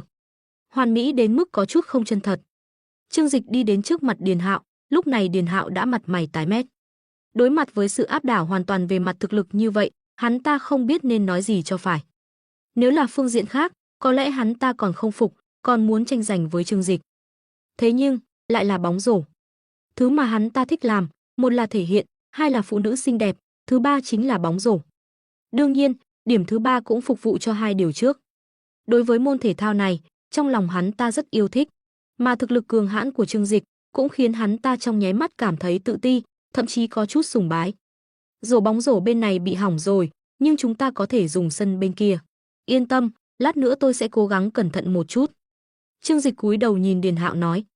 Tuy rằng Điền Hạo cũng không thấp, nhưng lúc này trước mặt Trương Dịch, hắn ta lại cảm thấy mình nhỏ bé như một con kiến. Trương Dịch thấy hắn ta cúi đầu, vẻ mặt đầy chua chát, cũng không có ý định đi nhặt bóng, liền cười hỏi, còn muốn đấu nữa không? Điền Hạo môi khô khốc, bất đắc dĩ cúi đầu nói, không cần đấu nữa, tôi không phải là đối thủ của cậu. Anh lợi hại hơn tôi, Thế Hy giao cho anh đấy. Hu hu hu. Vừa nói, hắn ta liền dụi dụi mắt, khóc òa lên. Trời ạ, Trương Dịch không ngờ tới tình huống này, nhưng nghĩ kỹ lại cũng không phải là không thể hiểu được. Nam sinh ở độ tuổi này, nỗi buồn khi yêu mà không được rất nặng nề, thậm chí khiến một số người nghĩ quẩn. Hắn vỗ vai Điền Hạo, an ủi, cố gắng luyện tập cho tốt vào. Sau này cậu sẽ gặp được cô gái thích hợp với mình. Nói xong, hắn liền đi về phía rìa sân bóng rổ. Ở đó, Triệu Thế Hy nở nụ cười rạng rỡ, gương mặt trắng nõn vì quá kích động đã sớm đỏ ửng. Học trưởng, anh lợi hại quá. Triệu Thế Hy kích động trực tiếp nhào tới, sau đó giống như gấu túi treo trên người Trương Dịch, chẳng chút nào để ý xung quanh còn có nhiều người như vậy. Trương Dịch nhận lấy chiếc áo khoác trong tay cô, dưới ánh mắt ngưỡng mộ ghen tị của mọi người, ung dung ôm lấy vòng eo mềm mại thon thả của cô, chậm rãi rời khỏi sân bóng rổ. Mười mấy cầu thủ bóng rổ cao to vạm vỡ vội vàng nhường đường, cung kính tiễn Trương Dịch rời đi. Học trưởng đi thong thả, rảnh rỗi ghé chơi ạ. Trương Dịch dẫn Triệu Thế Hy đi qua đám đông, vô tình nhìn thấy Trương Khải Toàn được nhân viên tiếp tân dẫn tới. Nhìn tuổi tác và cách ăn mặc của bọn họ, Trương Dịch liền đoán được thân phận của bọn họ. Bất quá những người này hắn cũng không quen biết, tự nhiên không cần phải qua đó chào hỏi gì. Bây giờ hắn đang có mỹ nhân trong lòng, đương nhiên là phải đi hưởng thụ ân tình của mỹ nhân trước. Trương Khải Toàn cũng không vội vàng tiến lên chào hỏi, chỉ cười tủm tỉm nhìn theo bóng lưng Trương Dịch rời đi. Trương Dịch và Triệu Thế Hy dưới ánh mắt của mọi người rời khỏi sân thể dục của trường. Gió nhẹ trên đường, thổi qua những cây hoa quế trên đỉnh đầu, hương thơm ngào ngạt. Hắn đi bên đường, buông tay trái đang ôm eo Triệu Thế Hy ra, đút hai tay vào túi quần. Triệu Thế Hy vẻ mặt khó hiểu, vội vàng tiến lại gần, ôm chặt cánh tay Trương Dịch. Có chuyện gì vậy, anh học trưởng? Cô nàng nhìn hắn với ánh mắt long lanh như sắp khóc, sợ hắn bỏ lại mình. Em đói rồi, mình đi ăn trước nhé. Khuôn mặt hắn thoáng chút ý cười, cùng cô đi về phía canteen. Thế Hy nghi hoặc trước hành động của hắn. Vừa nãy còn nói mấy lời đường mật, sao giờ lại muốn đi ăn? Không phải là nên ăn mình trước sao? Tuy trong lòng có chút ngại ngùng, nhưng Thế Hy rất muốn tiến xa hơn tình bạn với hắn. Nhưng không ngờ, thái độ của hắn bỗng trở nên xa cách. Thật ra, cũng không có gì đặc biệt. Trong mắt đám con trai, Thế Hy là nữ thần, còn hắn thì chỉ thấy cô nàng cũng khá xinh. Xung quanh hắn toàn mỹ nữ đỉnh cao, đương nhiên sẽ không quá mức bốc lửa với cô. Phụ nữ, với hắn là gì? Trong lòng hắn rất rõ ràng, một vài người là thú cưng hắn yêu thương, ví dụ như ba ba, một vài người là kiểu phụ nữ hắn cần và cũng rất thưởng thức, ví dụ như Tô Minh Ngọc. Còn lại, có lẽ chỉ là món đồ chơi hơi xịn hơn thôi. Còn Thế Hy, chỉ là một mỹ nữ trong sáng, dễ thương mà hắn vô tình gặp được. Đương nhiên hắn lười lãng phí thời gian và sức lực để lấy lòng cô. Đi thôi, chúng ta đến quán cơm số 6 ăn cơm niêu. Đã lâu rồi không ăn, không biết có còn ngon như trước không. Hắn vừa đi vừa nhớ về quá khứ, Thế Hy vội vàng đuổi theo. Hắn đưa Thế Hy đến quán cơm số 6, gọi 2 phần cơm niêu ở tầng 2. Hồi còn đi học hắn thường xuyên đến đây ăn, rất thích hương vị ở đây. Canteen trường đại học không chỉ có đồ ăn ngon, bổ, rẻ mà còn rất nhiều nữa. Điều này chỉ thực sự thấm thía khi đã tốt nghiệp. Hồi còn đi học, giáo viên chủ nhiệm đã nói với họ, sở dĩ sinh viên được hưởng mức giá rẻ như vậy cho đồ ăn và chỗ ở là nhờ hàng năm. Nhà nước đều có khoản trợ cấp hàng chục nghìn tệ cho sinh viên. Của em 20 tệ. Cô bán cơm cười híp mắt nhìn hắn, trong lòng vui như mở cờ. Mặc dù ngày nào cũng gặp rất nhiều bạn trẻ trong canteen, trong số đó không ít trai đẹp. Nhưng mà trai đẹp cấp độ như hắn thì hiếm lắm, ngay cả cô cũng phải động lòng. Hắn cũng đành chịu, hắn đã đội mũ lưỡi chai và đeo kính râm rồi, nhưng dù vậy vẫn không thể che giấu được vẻ ngoài điển trai trời sinh. 20 tệ. À, em không mang thẻ sinh viên. Lúc này hắn mới phát hiện ra mình không mang theo thẻ sinh viên, mà hắn cũng không có thói quen mang theo tiền. Thế Hy vội vàng chạy đến, đưa thẻ sinh viên của mình cho cô bán cơm và nói, dì ơi, quẹt thẻ của cháu đi ạ. Các bạn học xung quanh thấy vậy liền nhìn hắn với ánh mắt ngưỡng mộ. Khi yêu đương, con trai đều là người bao bọc toàn bộ chi tiêu cho con gái. Không ngờ hắn bạn này còn có thể moi tiền từ bạn gái, đúng là tấm gương cho cánh mày râu. Hắn cũng không thấy có gì là không thể, ung dung cầm lấy hộp cơm niêu rồi tìm chỗ ngồi ăn. Thế Hy đi theo, ngồi xuống cạnh hắn. Đôi mắt to đầy ngưỡng mộ của Giang Y, dù là khí chất trưởng thành, khuôn mặt tuấn tú hay tư thế bá đạo trên sân bóng rổ, đều để lại dấu ấn trong lòng cô gái 20 tuổi này. Anh học trưởng, anh làm nghề gì vậy ạ? Em đoán, anh nhất định là nghệ sĩ đúng không? Thế Hy tò mò hỏi, cô muốn biết tất cả mọi thứ về anh. Không phải, anh là doanh nhân. Hắn múc một muỗng cơm niêu đưa vào miệng, chậm rãi đáp. Doanh nhân hả? Vậy chắc chắn là tự mình khởi nghiệp rồi. Giỏi quá, kể em nghe thử xem. Thế Hy dương đôi mắt long lanh nhìn hắn. Tự mình khởi nghiệp. Hắn nhíu mày suy nghĩ một chút, nếu nói về tao bao thì cũng xem là tự khởi nghiệp. Gần như vậy, anh có công ty riêng, nhưng bình thường đều để người khác quản lý. Bản thân anh lười quản lý lắm. Thế Hy phát hiện mình đoán đúng, vui vẻ nở nụ cười. Trương Dịch thật sự rất tài giỏi. Nếu hắn tự mình khởi nghiệp, có lẽ cô có thể cùng hắn làm. Anh kinh doanh mảng nào vậy? Thương mại điện tử. Hắn thản nhiên nói. Nghe vậy, Thế Hy bỗng nhiên tỉnh ngộ. À, em biết rồi, chắc chắn là bán hàng trên Taobao đúng không? Mấy năm nay Taobao phát triển mạnh lắm. Bạn học của em cũng bắt đầu mở shop trên đó. Đây là ngành nghề xu hướng, rất triển vọng. Hắn mỉm cười gật đầu, rất triển vọng. Vậy anh có cần đối tác không? Em thấy anh rất giỏi, muốn hợp tác kinh doanh cùng anh. Thật ra bố em cũng luôn ủng hộ em tự mình khởi nghiệp, chỉ tiếc là chưa có dự án phù hợp. Thế Hy đỏ mặt hỏi. Hắn quay đầu, vừa ăn cơm niêu vừa nhìn khuôn mặt xinh đẹp non nớt của cô. Cô nhóc này tuy thông minh nhưng so với những người phụ nữ ngoài xã hội thì vẫn còn rất ngây thơ. Nhìn thế nào cũng thấy có chút cảm giác như đang theo đuổi hắn. Hắn cười, ghé sát tai cô nói, anh có một dự án vài trăm tỷ, đang muốn tìm người hợp tác, hôm nay em làm đối tác của anh nhé. Thế Hy đỏ bừng cả mặt, cái này, nếu là chuyện làm ăn thì em có thể bảo bố em đầu tư cho anh. Nhìn dáng vẻ e thẹn của cô, hắn cũng có chút động lòng. Hắn nhìn ra ngoài, trời đã tối. Hắn tiện tay ném muỗng vào đĩa, sau đó nắm lấy bàn tay nhỏ bé của Thế Hy, đi thôi. Thế Hy kích động đến mức mặt đỏ bừng, càng gần hắn, đầu óc cô càng trở nên trống rỗng. 200 điểm quyến rũ này giống như một quả bom màu hồng nổ tung trong đầu cô, khiến hormone của cô tiết ra ảo ạt. Hai người rời khỏi nhà ăn, hắn sải bước dẫn Thế Hy đi về phía trước. Dù trong lòng biết rõ hai người sắp làm gì, nhưng cô không ngờ hắn không dẫn cô rời khỏi trường mà đi đến khu rừng nhỏ vắng vẻ sau trường. Anh dẫn em đến đây làm gì? Thế Hy khó hiểu hỏi. Phía sau trường có một khu rừng rất rậm rạp, xung quanh còn có vài mảnh đất thí nghiệm được khai hoang để sinh viên nông nghiệp trồng trọt. Mỗi khi màn đêm buông xuống, rất ít sinh viên đến đây. Mà những người đến đây đều là những cặp đôi muốn tiết kiệm tiền nhà nghỉ. Chẳng lẽ hắn ta muốn ở đây sao? Hắn cúi đầu nhìn Thế Hy đáng yêu, mỉm cười, sau đó vòng tay ôm lấy eo thon của cô, ghé sát tai cô nói, em không thấy tắm gió đêm, nghe tiếng côn trùng kêu rả rích cũng là một thú vui tao nhã sao? Hắn thật sự muốn ở đây. Thế Hy giật mình, theo bản tính muốn từ chối. Nhưng khi ngửi thấy mùi nước hoa nam dễ chịu trên người hắn, cô lập tức đánh mất ý định phản kháng. Thấy Thế Hy cúi đầu không nói, hai má đỏ bừng, hắn mỉm cười ôm cô đi vào rừng cây. Đi khách sạn làm gì, đã quay về trường cũ ôn lại thời đại học thì phải chân chất một chút. Giữa khung cảnh ấy, một cảm giác hồi hộp, lạ lẫm len lỏi trong tâm trí. Cả hai tiến vào khu rừng nhỏ, nơi mà hắn đã quá quen thuộc. Gió đêm thoảng qua tán lá, mang theo hơi mát, nhưng cô thấy người mình như bốc hỏa. Tiếng côn trùng rả rích như hòa cùng nhịp thở của họ. Hắn ngạc nhiên nhìn cô gái đang e ấp trước mặt, không ngờ đây lại là lần đầu của cô. Hắn cứ nghĩ một cô gái xinh đẹp trong câu lạc bộ khiêu vũ như cô hẳn đã trải qua nhiều mối tình. Chính vì vậy mà trước đây hắn đối xử với cô có phần thoải mái, nhưng giờ thì mọi chuyện đã khác.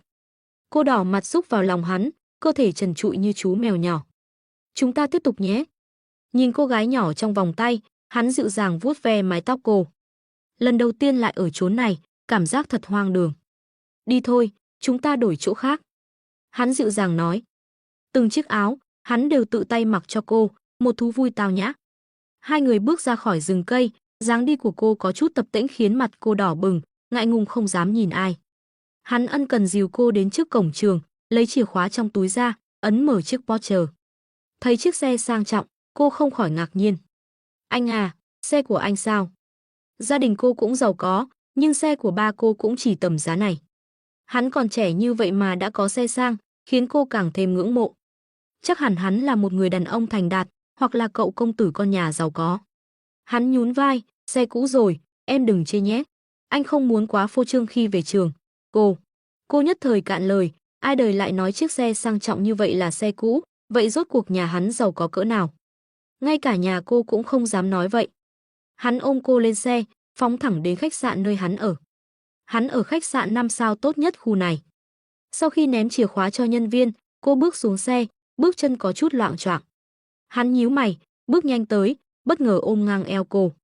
"A, em tự đi được mà." Dù nói vậy nhưng cô lại hạnh phúc vùi đầu vào ngực hắn.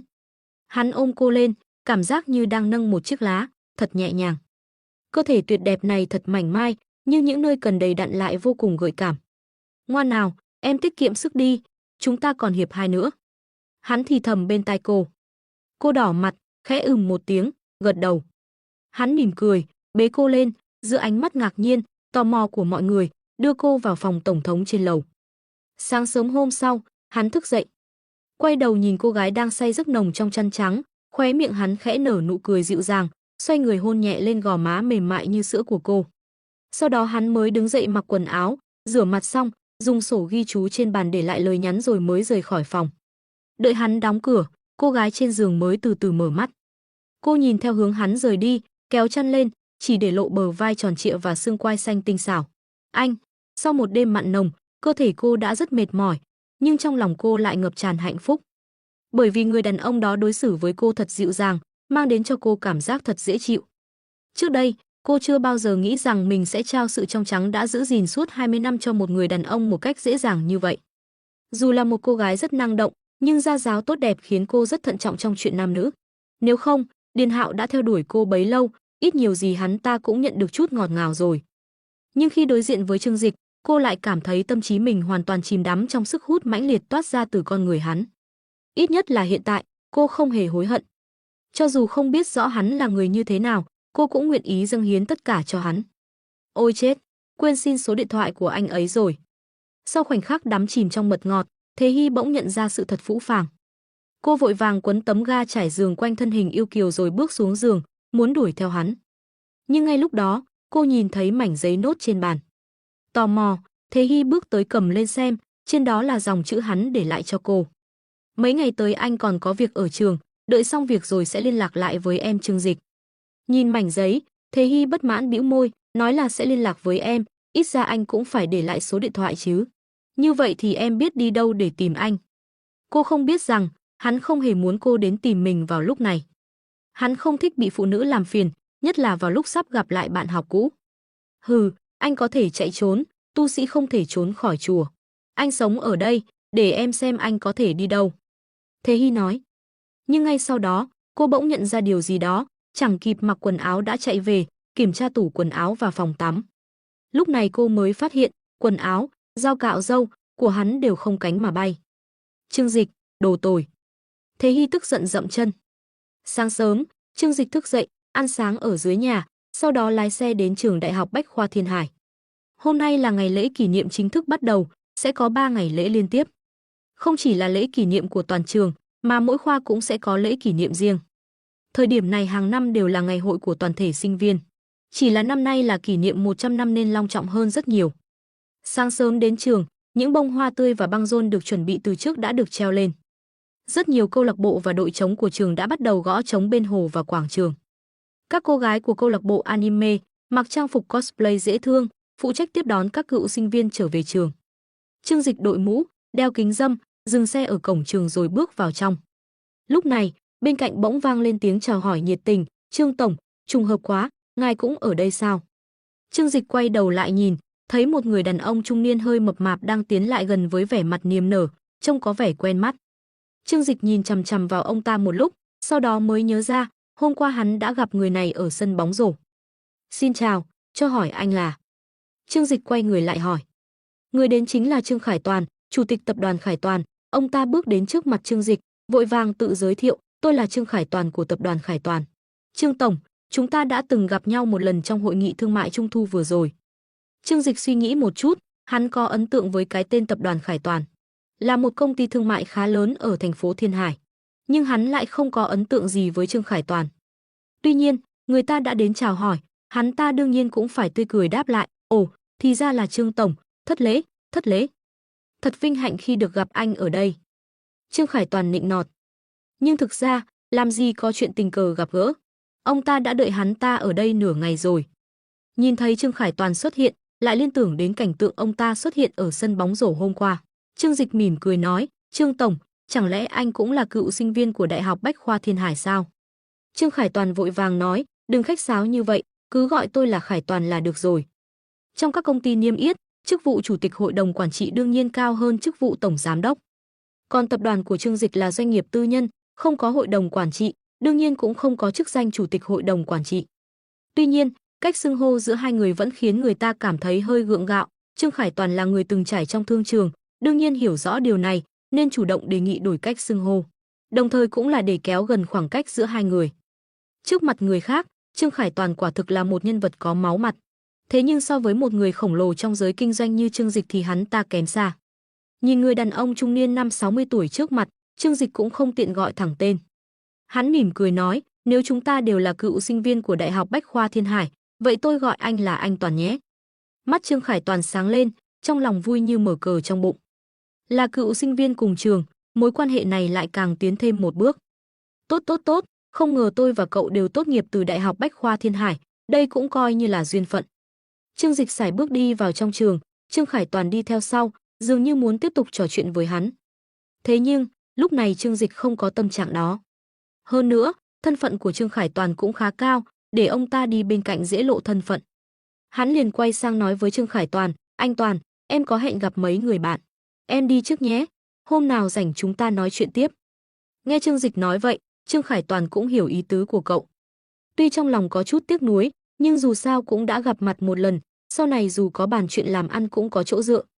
Ông ta vội vàng nói, vậy sao, vừa hay anh cũng phải đến văn phòng hiệu trưởng một chuyến. Trương tổng, hôm nào chúng ta nói chuyện tiếp. Trương Dịch gật đầu.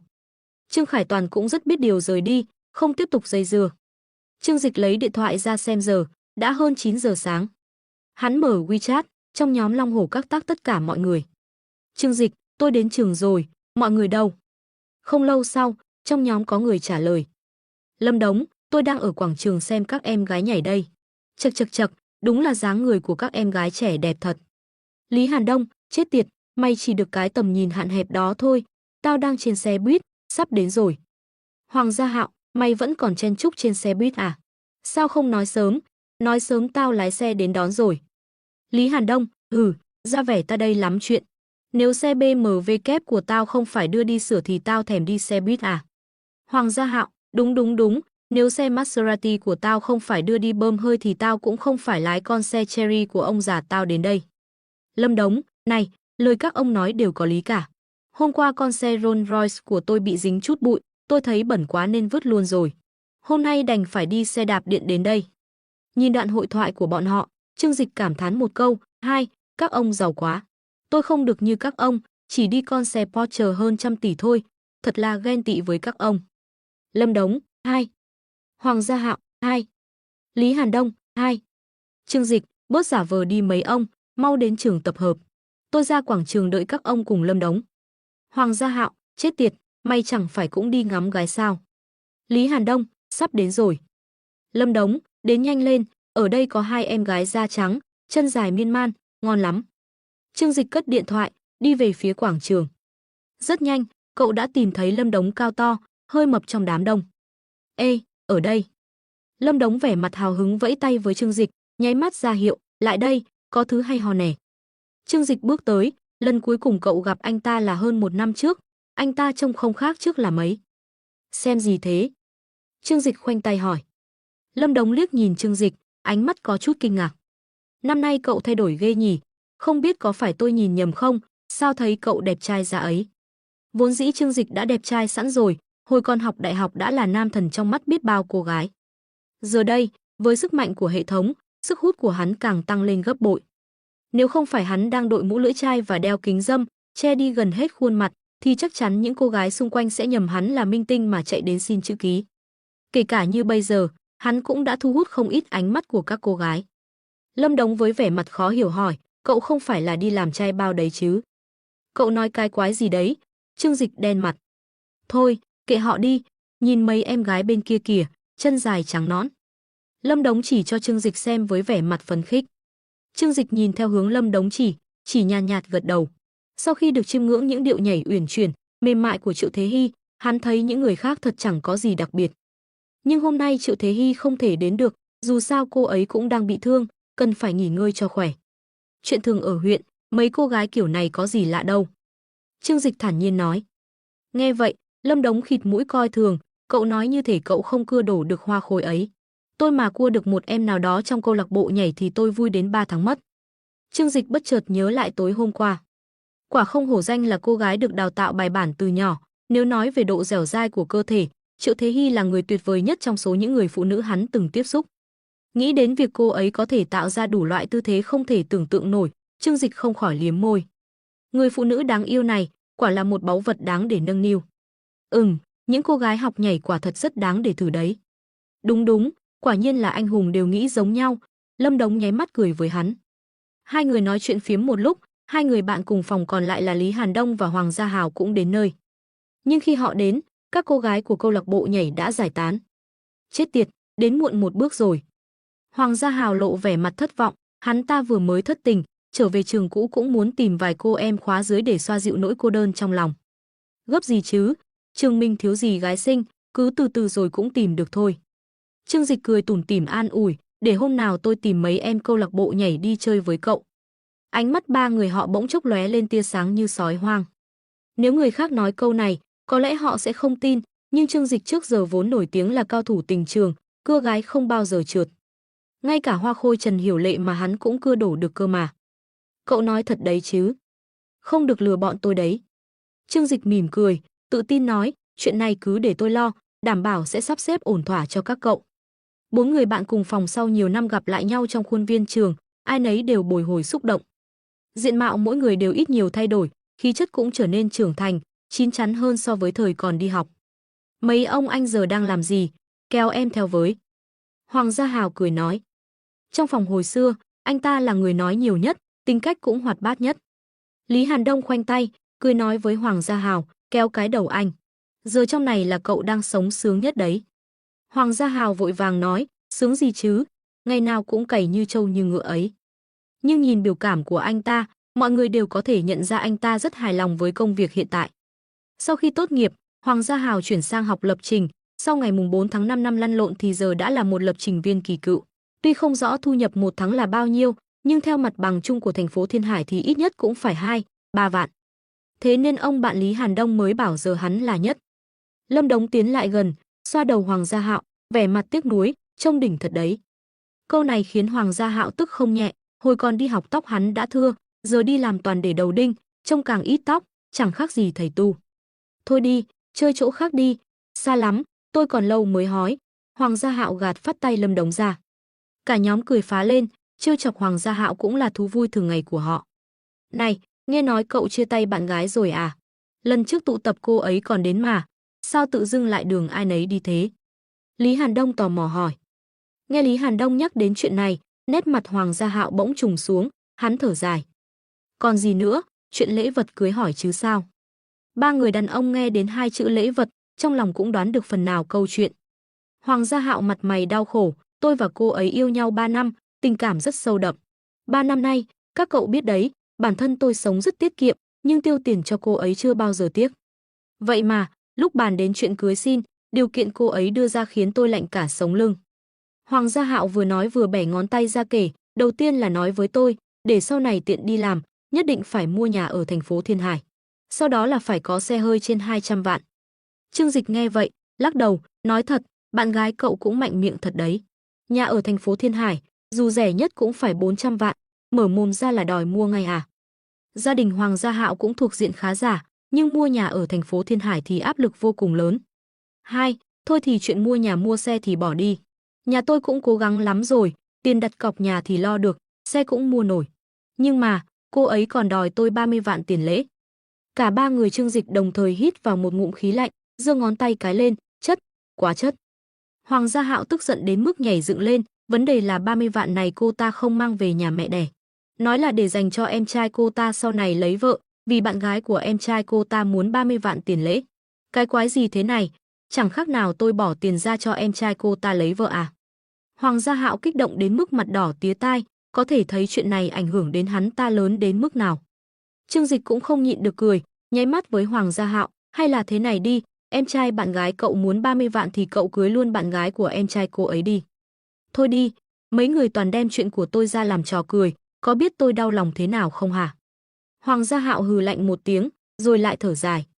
3 năm tình cảm, tôi cứ ngỡ chúng tôi khác với những cặp đôi khác. Trước đây, nghe người ta kể chuyện kết hôn phải mất bao nhiêu tiền lễ, tôi còn cười khẩy, mỉa mai họ đâu phải kết hôn, mà là đang làm ăn. Vậy mà, ha ha, không ngờ thằng hề lại chính là tôi.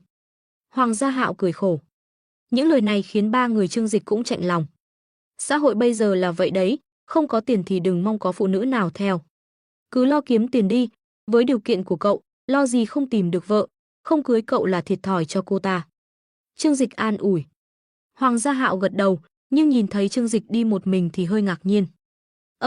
Hiểu Lệ đâu? Nghe Hoàng Gia Hạo nhắc nhở, Lâm Đống và Lý Hàn Đông mới để ý. Đúng rồi, hai người không phải cũng yêu nhau mấy năm rồi sao, cô ấy đâu? Chia tay rồi. Trương Dịch thản nhiên nói. Sao lại chia tay, cô ấy xinh thế, chẳng lẽ không đáp ứng được nhu cầu của cậu? Lâm Đống hỏi với vẻ mặt đầy ẩn ý. Bảo là sống với tôi khổ quá, nên đi tìm Sugar Daddy rồi. Trương Dịch thản nhiên nói, mà cũng không biết giờ cô ta theo ai rồi, chắc là lại đổi bố nuôi mới rồi. Hắn đối với Trần Hiểu Lệ không còn chút tình cảm nào, bản thân giờ đã mạnh mẽ hơn xưa nhiều rồi, cho nên nói ra những lời này cũng chẳng còn cảm giác gì.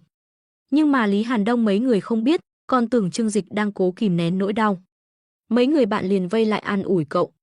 Hoàng Gia Hào, anh bạn à, cậu đẹp trai thế này, đừng nghĩ ngợi chuyện đó nữa, sẽ có phú bà bao nuôi cậu thôi. Lý Hàn Đông, đúng đấy, không được thì hai người FA với nhau luôn đi. Con gái có gì tốt chứ, hay là hai ông nương tựa nhau luôn. Trương Dịch, Hoàng Gia Hào, cút, đồ gay. Mấy người bạn cười đùa, nói chuyện phiếm rất thoải mái. Chuyện công việc thì chỉ nói qua loa, không ai nhắc kỹ. Xét cho cùng, những người bạn thân thiết, giờ nói chuyện cũng rất hiểu ý nhau, chẳng ai nhắc đến chuyện công việc làm gì. Mọi người đều hiểu, sau khi bước chân vào xã hội, chẳng ai sống thoải mái cả. Mà nhắc đến công việc, lại dễ khiến mọi người so bì lẫn nhau. Những người bạn thật sự đều sẽ cố tình lảng tránh chuyện này. Đã khó khăn lắm mới gặp được nhau, chẳng ai muốn tạo áp lực cho đối phương. À đúng rồi, chúng ta khó khăn lắm mới về trường một chuyến. Chiều nay đi thăm thầy Vương đi, cũng phải mấy năm rồi chưa gặp thầy. Trương Dịch đề nghị. Được đấy, lâu rồi cũng nên gặp thầy Vương, hồi trước thầy cũng giúp đỡ chúng ta nhiều, Lý Hàn Đông cũng cười nói. Hồi còn đi học, năm nhất Trương Dịch làm lớp trưởng. Sang năm hai cậu muốn ra ngoài làm thêm nên nhường chức lại cho Lý Hàn Đông. Họ là những người tiếp xúc với thầy Vương nhiều nhất, quan hệ cũng rất tốt. Mấy người bàn xong, đang định rời đi thì bỗng từ đường chính có 3 chiếc xe hơi phóng đến, dừng ngay ở quảng trường cạnh tòa nhà dạy học. Tên nào não tàn thế, mấy người Trương Dịch nhíu mày. Nơi này làm gì có bãi đỗ xe, nếu xe bên ngoài cứ tự nhiên chạy vào thì ngay cả vỉa hè cũng không còn chỗ mà đi. Khách đến chơi bình thường đều đỗ xe ở bãi đỗ xe ngoài cổng chính. Lời còn chưa dứt, cửa một chiếc BMW kép đã bật mở, từ bên trong bước ra một người đàn ông mặc vest hiệu, đầu tóc vuốt dựng hất ngược như mào gà, trông rất quen mắt. Nhìn thấy người đó, mắt bốn người Trương Dịch đều lộ vẻ đã hiểu. Không phải Hồ Thành đó sao? Dù đã nhiều năm không gặp, nhưng mái tóc và vẻ mặt đều cáng trên khuôn mặt rám nắng của hắn ta vẫn không thay đổi chút nào. Chỉ là bây giờ hắn ta không còn mặc nguyên cây hip hop quê mùa nữa, mà thay vào đó là bộ vest thẳng thớm, chân già dày da. Thậm chí dưới nách còn kẹp một chiếc túi Hermes, ra dáng một doanh nhân thành đạt lắm. Thằng đó cũng đến à? Lý Hàn Đông nhỏ giọng nói. Ra vẻ ta đây lắm, còn mặc vest nữa chứ. Đi thôi, tránh để nó bắt chuyện lại bày đặt. Lâm Đống bọn họ chẳng muốn dây dưa gì với Hồ Thành, nếu không với tính cách của gã, chắc chắn sẽ lôi kéo bọn họ ra để thể hiện. Hoàng Gia Hào bỗng nhiên hai mắt sáng rực, nó còn nợ tao 200 tệ, không thể dễ dàng bỏ qua như vậy. Trời ạ, vì 200 tệ mà phải nhìn cái mặt giả chân của nó sao? Tao không chịu nổi đâu, Lý Hàn Đông kêu lên. Đó là 200 tệ thời còn đi học đấy, sao có thể so với bây giờ được chứ? Hoàng Gia Hảo bất mãn nói. Mấy người muốn đi cũng đã muộn, Hồ Thành vừa xuống xe đã hướng về phía này vẫy tay gọi lớn, ê ê ê, mấy anh đến sớm thế. Nhìn vẻ mặt hắn ta, rõ ràng là đang nhắm vào mấy người bọn họ. Tuy Trương Dịch mấy người không thích gã này, nhưng dù sao cũng là bạn cùng lớp, hơn nữa người ta đã cười nói niềm nở rồi, không thể nào quay đi được nữa. Mấy người kia gật đầu với cậu, qua loa cho xong chuyện. Lúc này, trên xe lại có mấy người bước xuống. Nhìn kỹ thì ra là mấy người hoạt động tích cực trong nhóm chat. Trương Mộng Lan và Phương Vũ Thiến bước xuống từ ghế sau xe của Hồ Thành, chiếc Bích phía sau là Vương Kiệt và Tôn Thông. Còn có một cậu bạn dáng người nhỏ gầy tên là Ngô Lực. Nhưng khi cửa chiếc Mercedes-Benz màu bạc cuối cùng mở ra, mắt của Trương Dịch và mấy người bạn sáng rực lên. Đó là một người phụ nữ xinh đẹp mặc sườn xám, đôi chân thon dài thẳng tắp, từ mắt cá chân trở xuống như được chạm khắc tỉ mỉ, bàn chân xinh xắn được bao bọc bởi đôi giày cao gót màu trắng. Đồng Tiểu Đại. Chỉ nhìn thấy đôi chân đẹp ấy, Trương Dịch đã buột miệng thốt lên. Lâm Đống và mấy người khác liếc nhìn cậu, nhìn chân đoán người đẹp, lợi hại đấy. Trương Dịch mỉm cười, không nói gì thêm. Quả nhiên, người phụ nữ bước xuống xe để lộ gương mặt thanh tú. Khác với những người phụ nữ xung quanh Trương Dịch, cô toát lên vẻ thanh lịch cổ điển, mái tóc búi gọn sau gáy, tạo cho người ta cảm giác tao nhã, ung dung. Người phụ nữ thế này nếu ở thời cổ đại, chính là tiểu thư khuê các trong truyền thuyết. Hồ Thành thấy Đồng Tiểu Đại xuống xe, vội vàng tiến tới, Tiểu Đại, trùng hợp quá, Trương Dịch và mọi người cũng ở đây. Đồng Tiểu Đại khẽ cau mày, sau đó nhìn về phía Trương Dịch. Ánh mắt hai người chạm nhau, ánh mắt Trương Dịch ẩn sau cặp kính râm, mang theo vài phần hoài niệm. Còn Đồng Tiểu Đại thì có chút bất ngờ, trái tim bỗng nhiên bùm bùm, đập loạn nhịp. Sao lại thế này? Bao nhiêu năm trôi qua, gặp lại vẫn có cảm giác mãnh liệt với anh ấy. Chẳng lẽ, trong lòng mình vẫn chưa quên được anh ấy sao? Đồng Tiểu Đại bối rối, không hiểu bản thân bị sao nữa. Không chỉ riêng cô, ngay cả Phương Vũ Thiến và Trương Mộng Lan khi nhìn thấy Trương Dịch, cũng không nhịn được nuốt nước miếng, thèm thuồng vẻ đẹp trai của cậu. Chỉ là vừa nghĩ đến bên cạnh còn có Hồ Thành thành đạt hơn, hai người đều kìm nén rung động trong lòng. Họ đâu phải là kiểu nữ sinh ngây thơ như Triệu Thế Hy trong trường học. Thèm muốn vẻ ngoài của đàn ông thì được, nhưng họ rất thực tế, đã chọn thì phải chọn người có tiền nhất. Lâu không gặp, Đồng Tiểu Đại. Trương Dịch chủ động lên tiếng chào Đồng Tiểu Đại. Đồng Tiểu Đại trong lòng khẽ động, cắn nhẹ môi, dáng vẻ ấy khiến người ta không khỏi rung động. Lâu không gặp, Trương Dịch. Hồ Thành thấy cảnh này, trong lòng có chút khó chịu. Đồng Tiểu Đại là người phụ nữ hắn ta nhắm trúng, lần này vất vả lắm mới mời được cô đến, chính là muốn nhân cơ hội theo đuổi cô. Sao còn chưa bắt đầu, cô đã có vẻ như lửa cũ bùng cháy với Trương Dịch rồi. À, trùng hợp ghê, mọi người đều đến rồi. Hồ Thành kẹp túi xách dưới cánh tay, ưỡn bụng nói. Trương Dịch, dạo này cậu bận rộn nhỉ? Lần trước trong nhóm tớ tìm cậu nói chuyện mà cậu không thèm trả lời. Hồ Thành vừa mở miệng đã chụp mũ, mấy người bên cạnh lập tức phụ họa. Phải đấy Trương Dịch, tuy công việc bận rộn, nhưng cũng không thể lạnh nhạt như vậy chứ. Hai, dù sao cũng là bạn học 4 năm đại học, như vậy không tốt đâu. Trương Mộng Lan khoanh tay, ra vẻ tiếc nuối nói. Bất kể trước đây thế nào, hiện tại chúng ta đều là người trưởng thành rồi. Những quy tắc xã giao cơ bản vẫn phải tuân thủ chứ. Phương Vũ Thiến cũng tiếp lời. Tôn Thông và Vương Kiệt cũng tiến lên phía trước, đứng sau lưng Hồ Thành. Trương Dịch cậu không biết đâu, 2 ngày nay bọn tớ còn đang bàn bạc trong nhóm, để Hồ Tổng dẫn dắt các bạn học lớp mình cùng làm giàu đấy. Hiện tại cậu ấy lợi hại lắm, mở mấy nhà máy giày da, tài sản mấy chục tỷ rồi. Hiện tại cậu đang làm việc ở khu Quang Minh, chắc là ở khu nghỉ dưỡng hay nông trại nào đó nhỉ. Sau này có thể cân nhắc đến nhà máy của Hồ Tổng làm việc. Vừa nói chuyện, giọng điệu của mấy người kia đã nồng nặc mùi thuốc súng. Rõ ràng, sau mấy ngày trò chuyện cùng gã họ Hồ, bọn họ đã tự xếp mình về phe hắn ta. Để thể hiện lòng trung thành, lấy lòng gã họ Hồ, đương nhiên bọn họ phải ra sức đả kích Trương Dịch. Chỉ có điều, cậu bạn tên Ngô Lực lại không nói gì. Hắn ta chỉ đứng phía sau, cũng chẳng có ai để ý. Trương Dịch nhớ nhà hắn ta không khá giả, trước kia ở trong lớp cũng rất ít khi gây chú ý. Hồi còn làm lớp trưởng, Trương Dịch và Lý Hàn Đông cũng rất quan tâm hắn ta, năm nào cũng đề cử hắn ta nhận học bổng. Lý Hàn Đông và mấy người kia cảm nhận được sự khó chịu từ đám người Phương Vũ Thiến, lập tức nhíu mày. 4 anh em trong ký túc xá bọn họ ngày trước thân thiết như keo sơn, lại thêm việc cùng khinh thường kẻ thích làm màu như gã họ Hồ. Làm sao có thể trơ mắt nhìn lũ người này cùng nhau cô lập Trương Dịch. Lâm Đống cười lạnh 2 tiếng, giờ oai ghê nhỉ, giỏi, giỏi lắm. Trước đây còn tưởng cậu chỉ giỏi ra ngoài ve vãn con gái thôi. Lý Hàn Đông giả vờ tức giận, cậu nói cái gì đấy? Không thường xuyên ra ngoài ve vãn con gái thì lấy đâu ra kinh nghiệm sống phong phú như bây giờ hả? Sắc mặt gã họ Hồ bỗng chốc thay đổi, biệt danh anh Pháo là thứ mà bây giờ hắn ta không muốn nghe nhất. Lúc trước hắn ta còn thấy rất tự hào, nhưng giờ tốt xấu gì cũng là ông chủ xưởng giày da rồi, nếu cứ bị người ta gọi như thế, chẳng phải là rất mất mặt mũi sao? Lâm Đống, sau này cứ gọi thẳng tên tôi đi, cách gọi trước kia đều là đùa giỡn thôi. Giờ chúng ta đều là người trưởng thành rồi, gọi thẳng tên vẫn hơn. Hồ Thành trầm giọng nói. Lâm Đống thở dài một hơi, hai, giờ giàu có rồi, ngay cả gọi một tiếng anh Pháo cũng không tình nguyện nữa. Hai, đúng là lòng người thay đổi như thời thế. Hồ Thành bị đám người Lâm Đống chọc tức đến phát điên. Trước mặt Đồng Tiểu Đại mà bọn họ lại lôi chuyện đen tối trong quá khứ của hắn ta ra nói, hắn ta sao có thể chịu đựng nổi. Quả nhiên, sau khi nghe đám người Lâm Đống nói, Đồng Tiểu Đại liên tục lấy tay che miệng cười trộm. Ánh mắt nhìn Hồ Thành cũng mang theo vài phần trêu chọc. Lúc này Vương Kiệt thấy sắc mặt gã họ Hồ không tốt lắm, vội vàng chạy tới nói, mấy người này, lúc nào cũng bám lấy một chút chuyện cũ không buông. Chẳng lẽ không nhìn ra Hồ Tổng bây giờ thành công như thế nào sao? Tôn Thông cũng nói, đúng đấy, bây giờ phải gọi là Hồ Tổng rồi. Hồ Thành ho khan một tiếng, cố gắng chuyển chủ đề, Trương Dịch, cậu làm gì ở khu Quang Minh thế? Tôi có quen biết vài người bạn cũng ở gần đó. Bên đó có một khu nghỉ dưỡng rất lớn tên là Biển Xanh, chính là do bạn tôi mở đấy, cậu biết không? Trương Dịch tất nhiên là biết, bởi vì đó là một dự án của bộ phận bất động sản thuộc công ty cậu. Hắn mỉm cười, biết chứ, bạn cậu tên gì thế?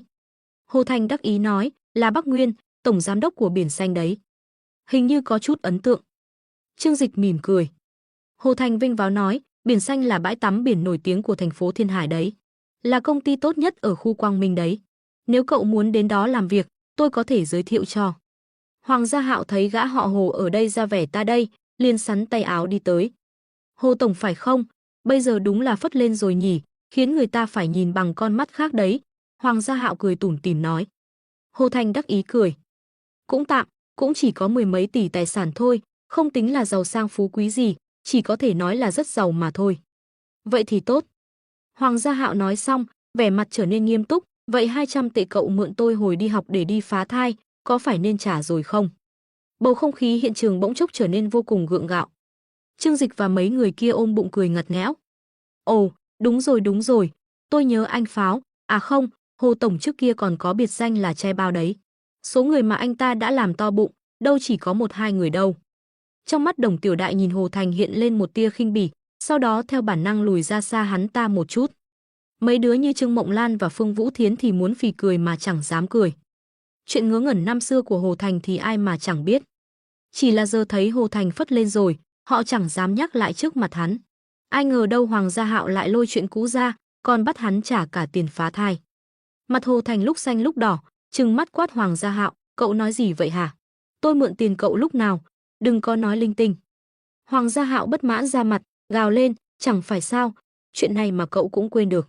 Chính là con nhỏ cậu quen qua app hẹn hò đó, lúc đưa nó đi phá thai phải mượn tiền tôi đấy. Sau đó chồng nó còn chạy lên trường đánh cậu một trận nữa. Lúc đó tụi tôi ở trên lầu nhìn cậu bị đánh, nhớ rõ lắm. Xung quanh đâu chỉ có đám Trương Dịch, còn có cả học sinh trong trường và các cựu học sinh khác về dự lễ kỷ niệm nữa. Hoàng Gia Hạo vừa dứt lời, hai chữ phá thai lập tức khơi dậy sự tò mò của rất nhiều người, ai nấy đều ngoái lại nhìn. Mặt Hồ Thành nóng bừng, lắp bắp, cậu đừng có la làng nữa. Hình như là tôi có mượn tiền cậu, nhưng chuyện đó chỉ là hiểu lầm. Tôi với cô ta chẳng có gì hết. Tôi là loại người đi chơi bời lăng nhăng sao? Hắn vội vàng rút ví, lấy ra 2 tờ 100 tệ đưa cho Hoàng Gia Hạo, không phải chỉ có 200 tệ thôi sao? Giờ tôi trả đây. Hoàng Gia Hạo liếc nhìn 2 tờ tiền, ánh mắt đầy vẻ khinh bỉ. Ôi chao Hồ Tổng, chuyện này cũng phải 6-7 năm rồi, vật giá leo thang rồi nhé. Ngay cả ngân hàng cũng phải trả lãi chứ, cậu chỉ trả 200 thôi hả? Không hợp với thân phận tỷ phú của cậu lắm nhỉ? Hồ Thành vừa xấu hổ vừa tức giận, vội vàng rút thêm mấy tờ tiền đưa cho hắn. Đây là 500, tôi trả cậu gấp đôi còn gì, được chưa hả? Hoàng Gia Hạo lúc này mới cười cười nhận lấy tiền, được rồi, quả nhiên là Hồ Tổng, ra tay hào phóng thật. Lần sau có cần đưa em nào đi phá thai thì nhớ tìm tôi nhé. Hồ Thành tức đến nghẹn họng, hắn cũng biết nói thêm nữa cũng chẳng được lợi lộc gì. Hồ Thành hừ lạnh một tiếng, nhìn mấy người xem, vẫn y như xưa, toàn giỏi ba hoa trích chòe. Đã là người trưởng thành rồi mà còn thế này, sau này làm nên trò trống gì. Thôi, tôi không nói chuyện với các cậu nữa, tôi còn phải đi gặp ban giám hiệu đây. Nói rồi hắn kẹp ví đi đến bên cạnh Đồng Tiểu Đại. Tiểu Đại, chúng ta đến văn phòng ban giám hiệu thôi. Đồng Tiểu Đại vén tóc, vô thức giữ khoảng cách với Hồ Thành. Tôi đâu có được mời, đi thế này có tiện không? Ôi, có gì đâu, cửa hàng nhạc cụ của cô kinh doanh phát đạt thế, xứng đáng với danh hiệu cựu học sinh ưu tú lắm. Hồ Thành tâng bốc một hồi, còn liếc nhìn đám Trương Dịch với vẻ khinh khỉnh, không giống mấy người, ra trường bao nhiêu năm rồi mà chỉ biết so đo chút lợi lộc còn con. Lúc này, Phương Vũ Thiến và Trương Mộng Lan cũng xúm lại. Ôi, được đó, tụi mình cũng muốn đi cùng. Được trường mời về dự lễ kỷ niệm, đỉnh quá đi. Tên Hồ Tổng chắc chắn sẽ được ghi vào lịch sử nhà trường cho xem. Phải đấy, đừng để ý đến mấy kẻ nhỏ nhen đó. 200 tệ mà cũng nhớ dai đến tận bây giờ. Đúng là đồ bất tài. Vương Kiệt và mấy người kia khinh khỉnh nói. Hoàng Gia Hạo cười lạnh, nghe bảo mấy vị đây đều tài giỏi lắm mà. Thế cho tôi vay dăm 30.000 tiêu với. Nghe vậy, mấy người kia lập tức im bặt, giả vờ như không nghe thấy gì. Trương Dịch đứng trên bậc thang nhìn Đồng Tiểu Đại, trong lòng vô cùng khó hiểu. Rõ ràng ngày xưa Đồng Tiểu Đại ghét nhất loại người như Hồ Thành, tại sao bây giờ lại chịu đi cùng hắn ta? Đồng Tiểu Đệ trước sự nhiệt tình của Hồ Thành có chút bối rối, cô ngẩng đầu nhìn Trương Dịch, sau đó gật đầu với Hồ Thành. Vậy được, chúng ta đi gặp ban giám hiệu một lát vậy. Trương Dịch, bọn tôi đi trước nhé, gặp lại cậu ở lễ kỷ niệm. Đồng Tiểu Đại nói với Trương Dịch. Qua ánh mắt của cô ấy, Trương Dịch cảm nhận được một chút khác thường. Có lẽ bởi vì trước đây hai người đã từng có một đoạn tình cảm, nên Trương Dịch quá hiểu rõ cô ấy. Chính vì thế, hắn có thể nhận ra trong ánh mắt cô ấy ẩn chứa vài phần lo âu. Hồ Thành nhìn Trương Dịch, ánh mắt tràn đầy đắc ý, như thể đang nói, nhìn xem, nữ thần mà cậu từng thích, giờ đang ở bên cạnh tôi đấy. Trương Dịch, Lý Hàn Đông, chiều mai lễ kỷ niệm trường, tôi sẽ thay mặt cho các sinh viên ưu tú lên phát biểu đấy. Hai cậu là hai lớp trưởng của lớp mình, đến lúc đó đừng quên đến nhé. Sau khi kết thúc, tôi đã đặt vài bàn ở Đông Hoàng Cư, mời hai cậu một bữa linh đình. Lý Hàn Đông và mấy người khác nhìn hắn ta với ánh mắt lạnh lùng, trong mắt mang theo vài phần khó chịu, thậm chí còn có chút xung động muốn đánh cho hắn ta một trận. Nhưng Hồ Thành lại thích nhìn thấy vẻ mặt khó chịu của bọn họ. Chỉ có Trương Dịch, cậu liếc mắt nhìn hắn ta một cái với vẻ mặt thờ ơ, được. Cái cảm giác thờ ơ ấy, cao ngạo đến mức khiến trong lòng Hồ Thành cảm thấy vô cùng khó chịu. Sao lại khác với tưởng tượng của mình vậy? Trương Dịch nhìn thấy hắn ta sự nghiệp thành công, người đẹp vây quanh, lẽ ra phải tràn đầy sự bất cam và oán hận mới đúng chứ. Cứ chờ xem. Hồ Thành thầm nghĩ trong lòng, sau đó dẫn Đồng Tiểu Đại và những người khác rời đi. Nhìn Hồ Thành cùng Đồng Tiểu Đại và đám người Su Nịnh bỏ đi, Lâm Đống và những người khác thật sự là tức đến ngứa răng. Tên khốn này đúng là biết giả bộ, nếu không phải hắn ta gặp may có được ông bố tốt, thì hắn ta là cái thá gì chứ? Lý Hàn Đông bất đắc dĩ lắc đầu, thở dài nói, không còn cách nào khác, xã hội bây giờ không phải là như vậy sao, kẻ có tiền chính là ông cố. Hoàng Gia Hạo lại đi tới, vỗ vai Trương Dịch, an ủi với vẻ mặt thông cảm, anh bạn, cậu không sao chứ? Trương Dịch ngẩn người, mình có chuyện gì chứ? Hoàng Gia Hạo nói, ai mà không biết hồi đại học, cậu với Đồng Tiểu Đại từng có đoạn tình cảm chứ? Hơn nữa, vì lúc đó Hồ Thành cứ bám giết lấy Đồng Tiểu Đại, cậu còn đánh cho hắn ta một trận tơi bời ở sân thể dục nữa. Hắn ta dùng cằm chỉ về hướng mấy người kia rời đi. Hồ Thành đi bên cạnh Đồng Tiểu Đại, vẻ mặt nịnh nọt, rõ ràng là đang theo đuổi cô ấy. Còn Đồng Tiểu Đại, dường như cũng không còn chán ghét hắn ta như hồi đó nữa. Theo mình thấy, buổi họp lớp tối nay cậu đừng nên đi nữa, rõ ràng hắn ta nhắm vào cậu đấy. Cậu xem, ngay cả một cô gái tốt như Đồng Tiểu Đại, bây giờ cũng vì tiền mà ở bên cạnh hắn ta đấy thôi. Cảnh tượng đó, mình sợ cậu không chịu nổi đâu. Ai cũng là người sáng suốt, hồi đó ân oán giữa Hồ Thành và Trương Dịch là như thế nào, các bạn học trong lớp đều biết. Hôm nay Hồ Thành đến khiêu khích, rõ ràng là muốn tìm lại mặt mũi đã mất ở chỗ Trương Dịch hồi đại học. Vì vậy, bữa tiệc tối nay chắc chắn là một bữa tiệc hồng môn. Trương Dịch cười lắc đầu, mấy cậu nghĩ nhiều rồi. Trong mắt tôi, hắn ta chỉ là một tên hề mà thôi, trước đây là vậy, bây giờ càng là vậy. Nhưng nếu một tên hề mà rất giàu có, cho dù hắn ta có vẻ rất buồn cười, thì mọi người vẫn sẽ vây quanh hắn ta mà nịnh hót. Lý Hàn Đông thốt ra một câu đầy ẩn ý. Trương Dịch cười cười, không cần để ý đến hắn ta. Cùng lắm thì tối nay tôi không đến bữa tiệc đó là được. Vậy được, chúng tôi cũng không đi nữa, nhìn thấy cái bản mặt của hắn ta là tôi thấy phiền rồi. Lâm Đống lên tiếng trước. Chỉ là một bữa cơm thôi, cho dù là một bữa cơm mấy chục triệu, nếu phải đánh đổi bằng việc phải nịnh hót thì bọn họ cũng không thèm. Chỉ là, nhìn theo bóng lưng yêu kiều của Đồng Tiểu Đại khuất dần, Trương Dịch đột nhiên bị câu nói vừa rồi của Hoàng Gia Hạo đánh thức. Là vì tiền sao?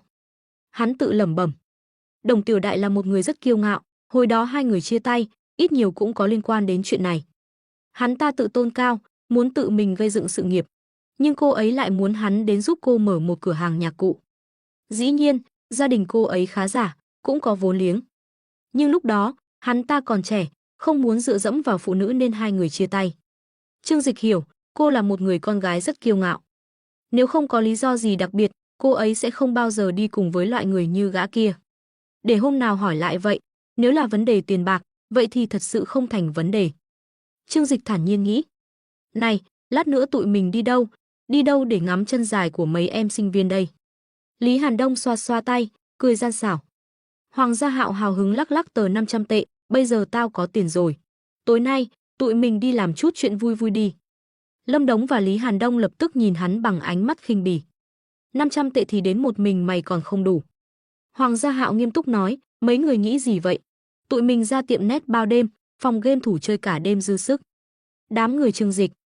Khụ khụ, nhân dịp mọi người đã đến đông đủ, hay là chúng ta đi thăm thầy Vương đi. Khó khăn lắm mới về đây một chuyến, không gặp thầy ấy, lần sau không chừng là đám tang của thầy ấy mất. Trương Dịch đề nghị, có lý. Lý Hàn Đông đồng ý gật đầu. Chẳng lẽ lại đi tay không à? Hoàng Gia Hạo gãi gãi mái tóc không nhiều của mình, nghi hoặc hỏi. Mấy người họ đồng loạt nhìn về phía hắn, vẻ mặt kinh ngạc. Sao, chẳng lẽ mày không mua gì à? Mấy hôm trước, Trương Dịch đã nói là sẽ đi thăm thầy, cho nên mọi người đều chuẩn bị một chút quà. Không nói gì thì cũng phải, bao nhiêu năm mới về đây một chuyến, đi tay không cũng kỳ lắm. Hoàng Gia Hạo im lặng một hồi, nhìn tờ 500 tệ trong tay. Hình như, gần đây có một siêu thị, mấy người đợi tôi nửa tiếng. Nửa tiếng sau, mọi người đều quay lại, tay xách theo quà. Người thì mang theo một bộ ấm trà sứ xanh, người thì mang theo một chiếc cà vạt cao cấp, còn gã kia thì vội vàng chạy đi mua 2 hũ mật ong thượng hạng. Còn hắn, thứ hắn mang theo trông có vẻ bình thường. Bởi vì hộp quà của ba người kia đều rất đẹp, được gói ghém cẩn thận. Còn hắn lại xách theo một hộp giấy, bên trong không biết đựng thứ gì. Này, cậu gói ghém qua loa thế, chẳng lẽ không hiểu tinh túy của việc tặng quà nằm ở khâu gói quà hay sao? Hoàng Gia Hạo cười nói. Hắn nhìn hộp giấy trên tay, mỉm cười, tuy không phải mua ở cửa hàng, nhưng nhìn cũng không đến nỗi nào. Thứ bên trong không phải mua, mà là người ta tặng cho hắn. Loại trà này, trên thị trường không mua được. Mỗi năm chỉ có một mảnh vườn trà nhỏ tốt nhất ở Tây Hồ mới sản xuất được một ít. Nếu không có đường dây đặc biệt, dù có tiền cũng khó mà được nếm thử. Bản thân hắn cũng ít khi uống, nên nhân dịp này mang đến tặng thầy.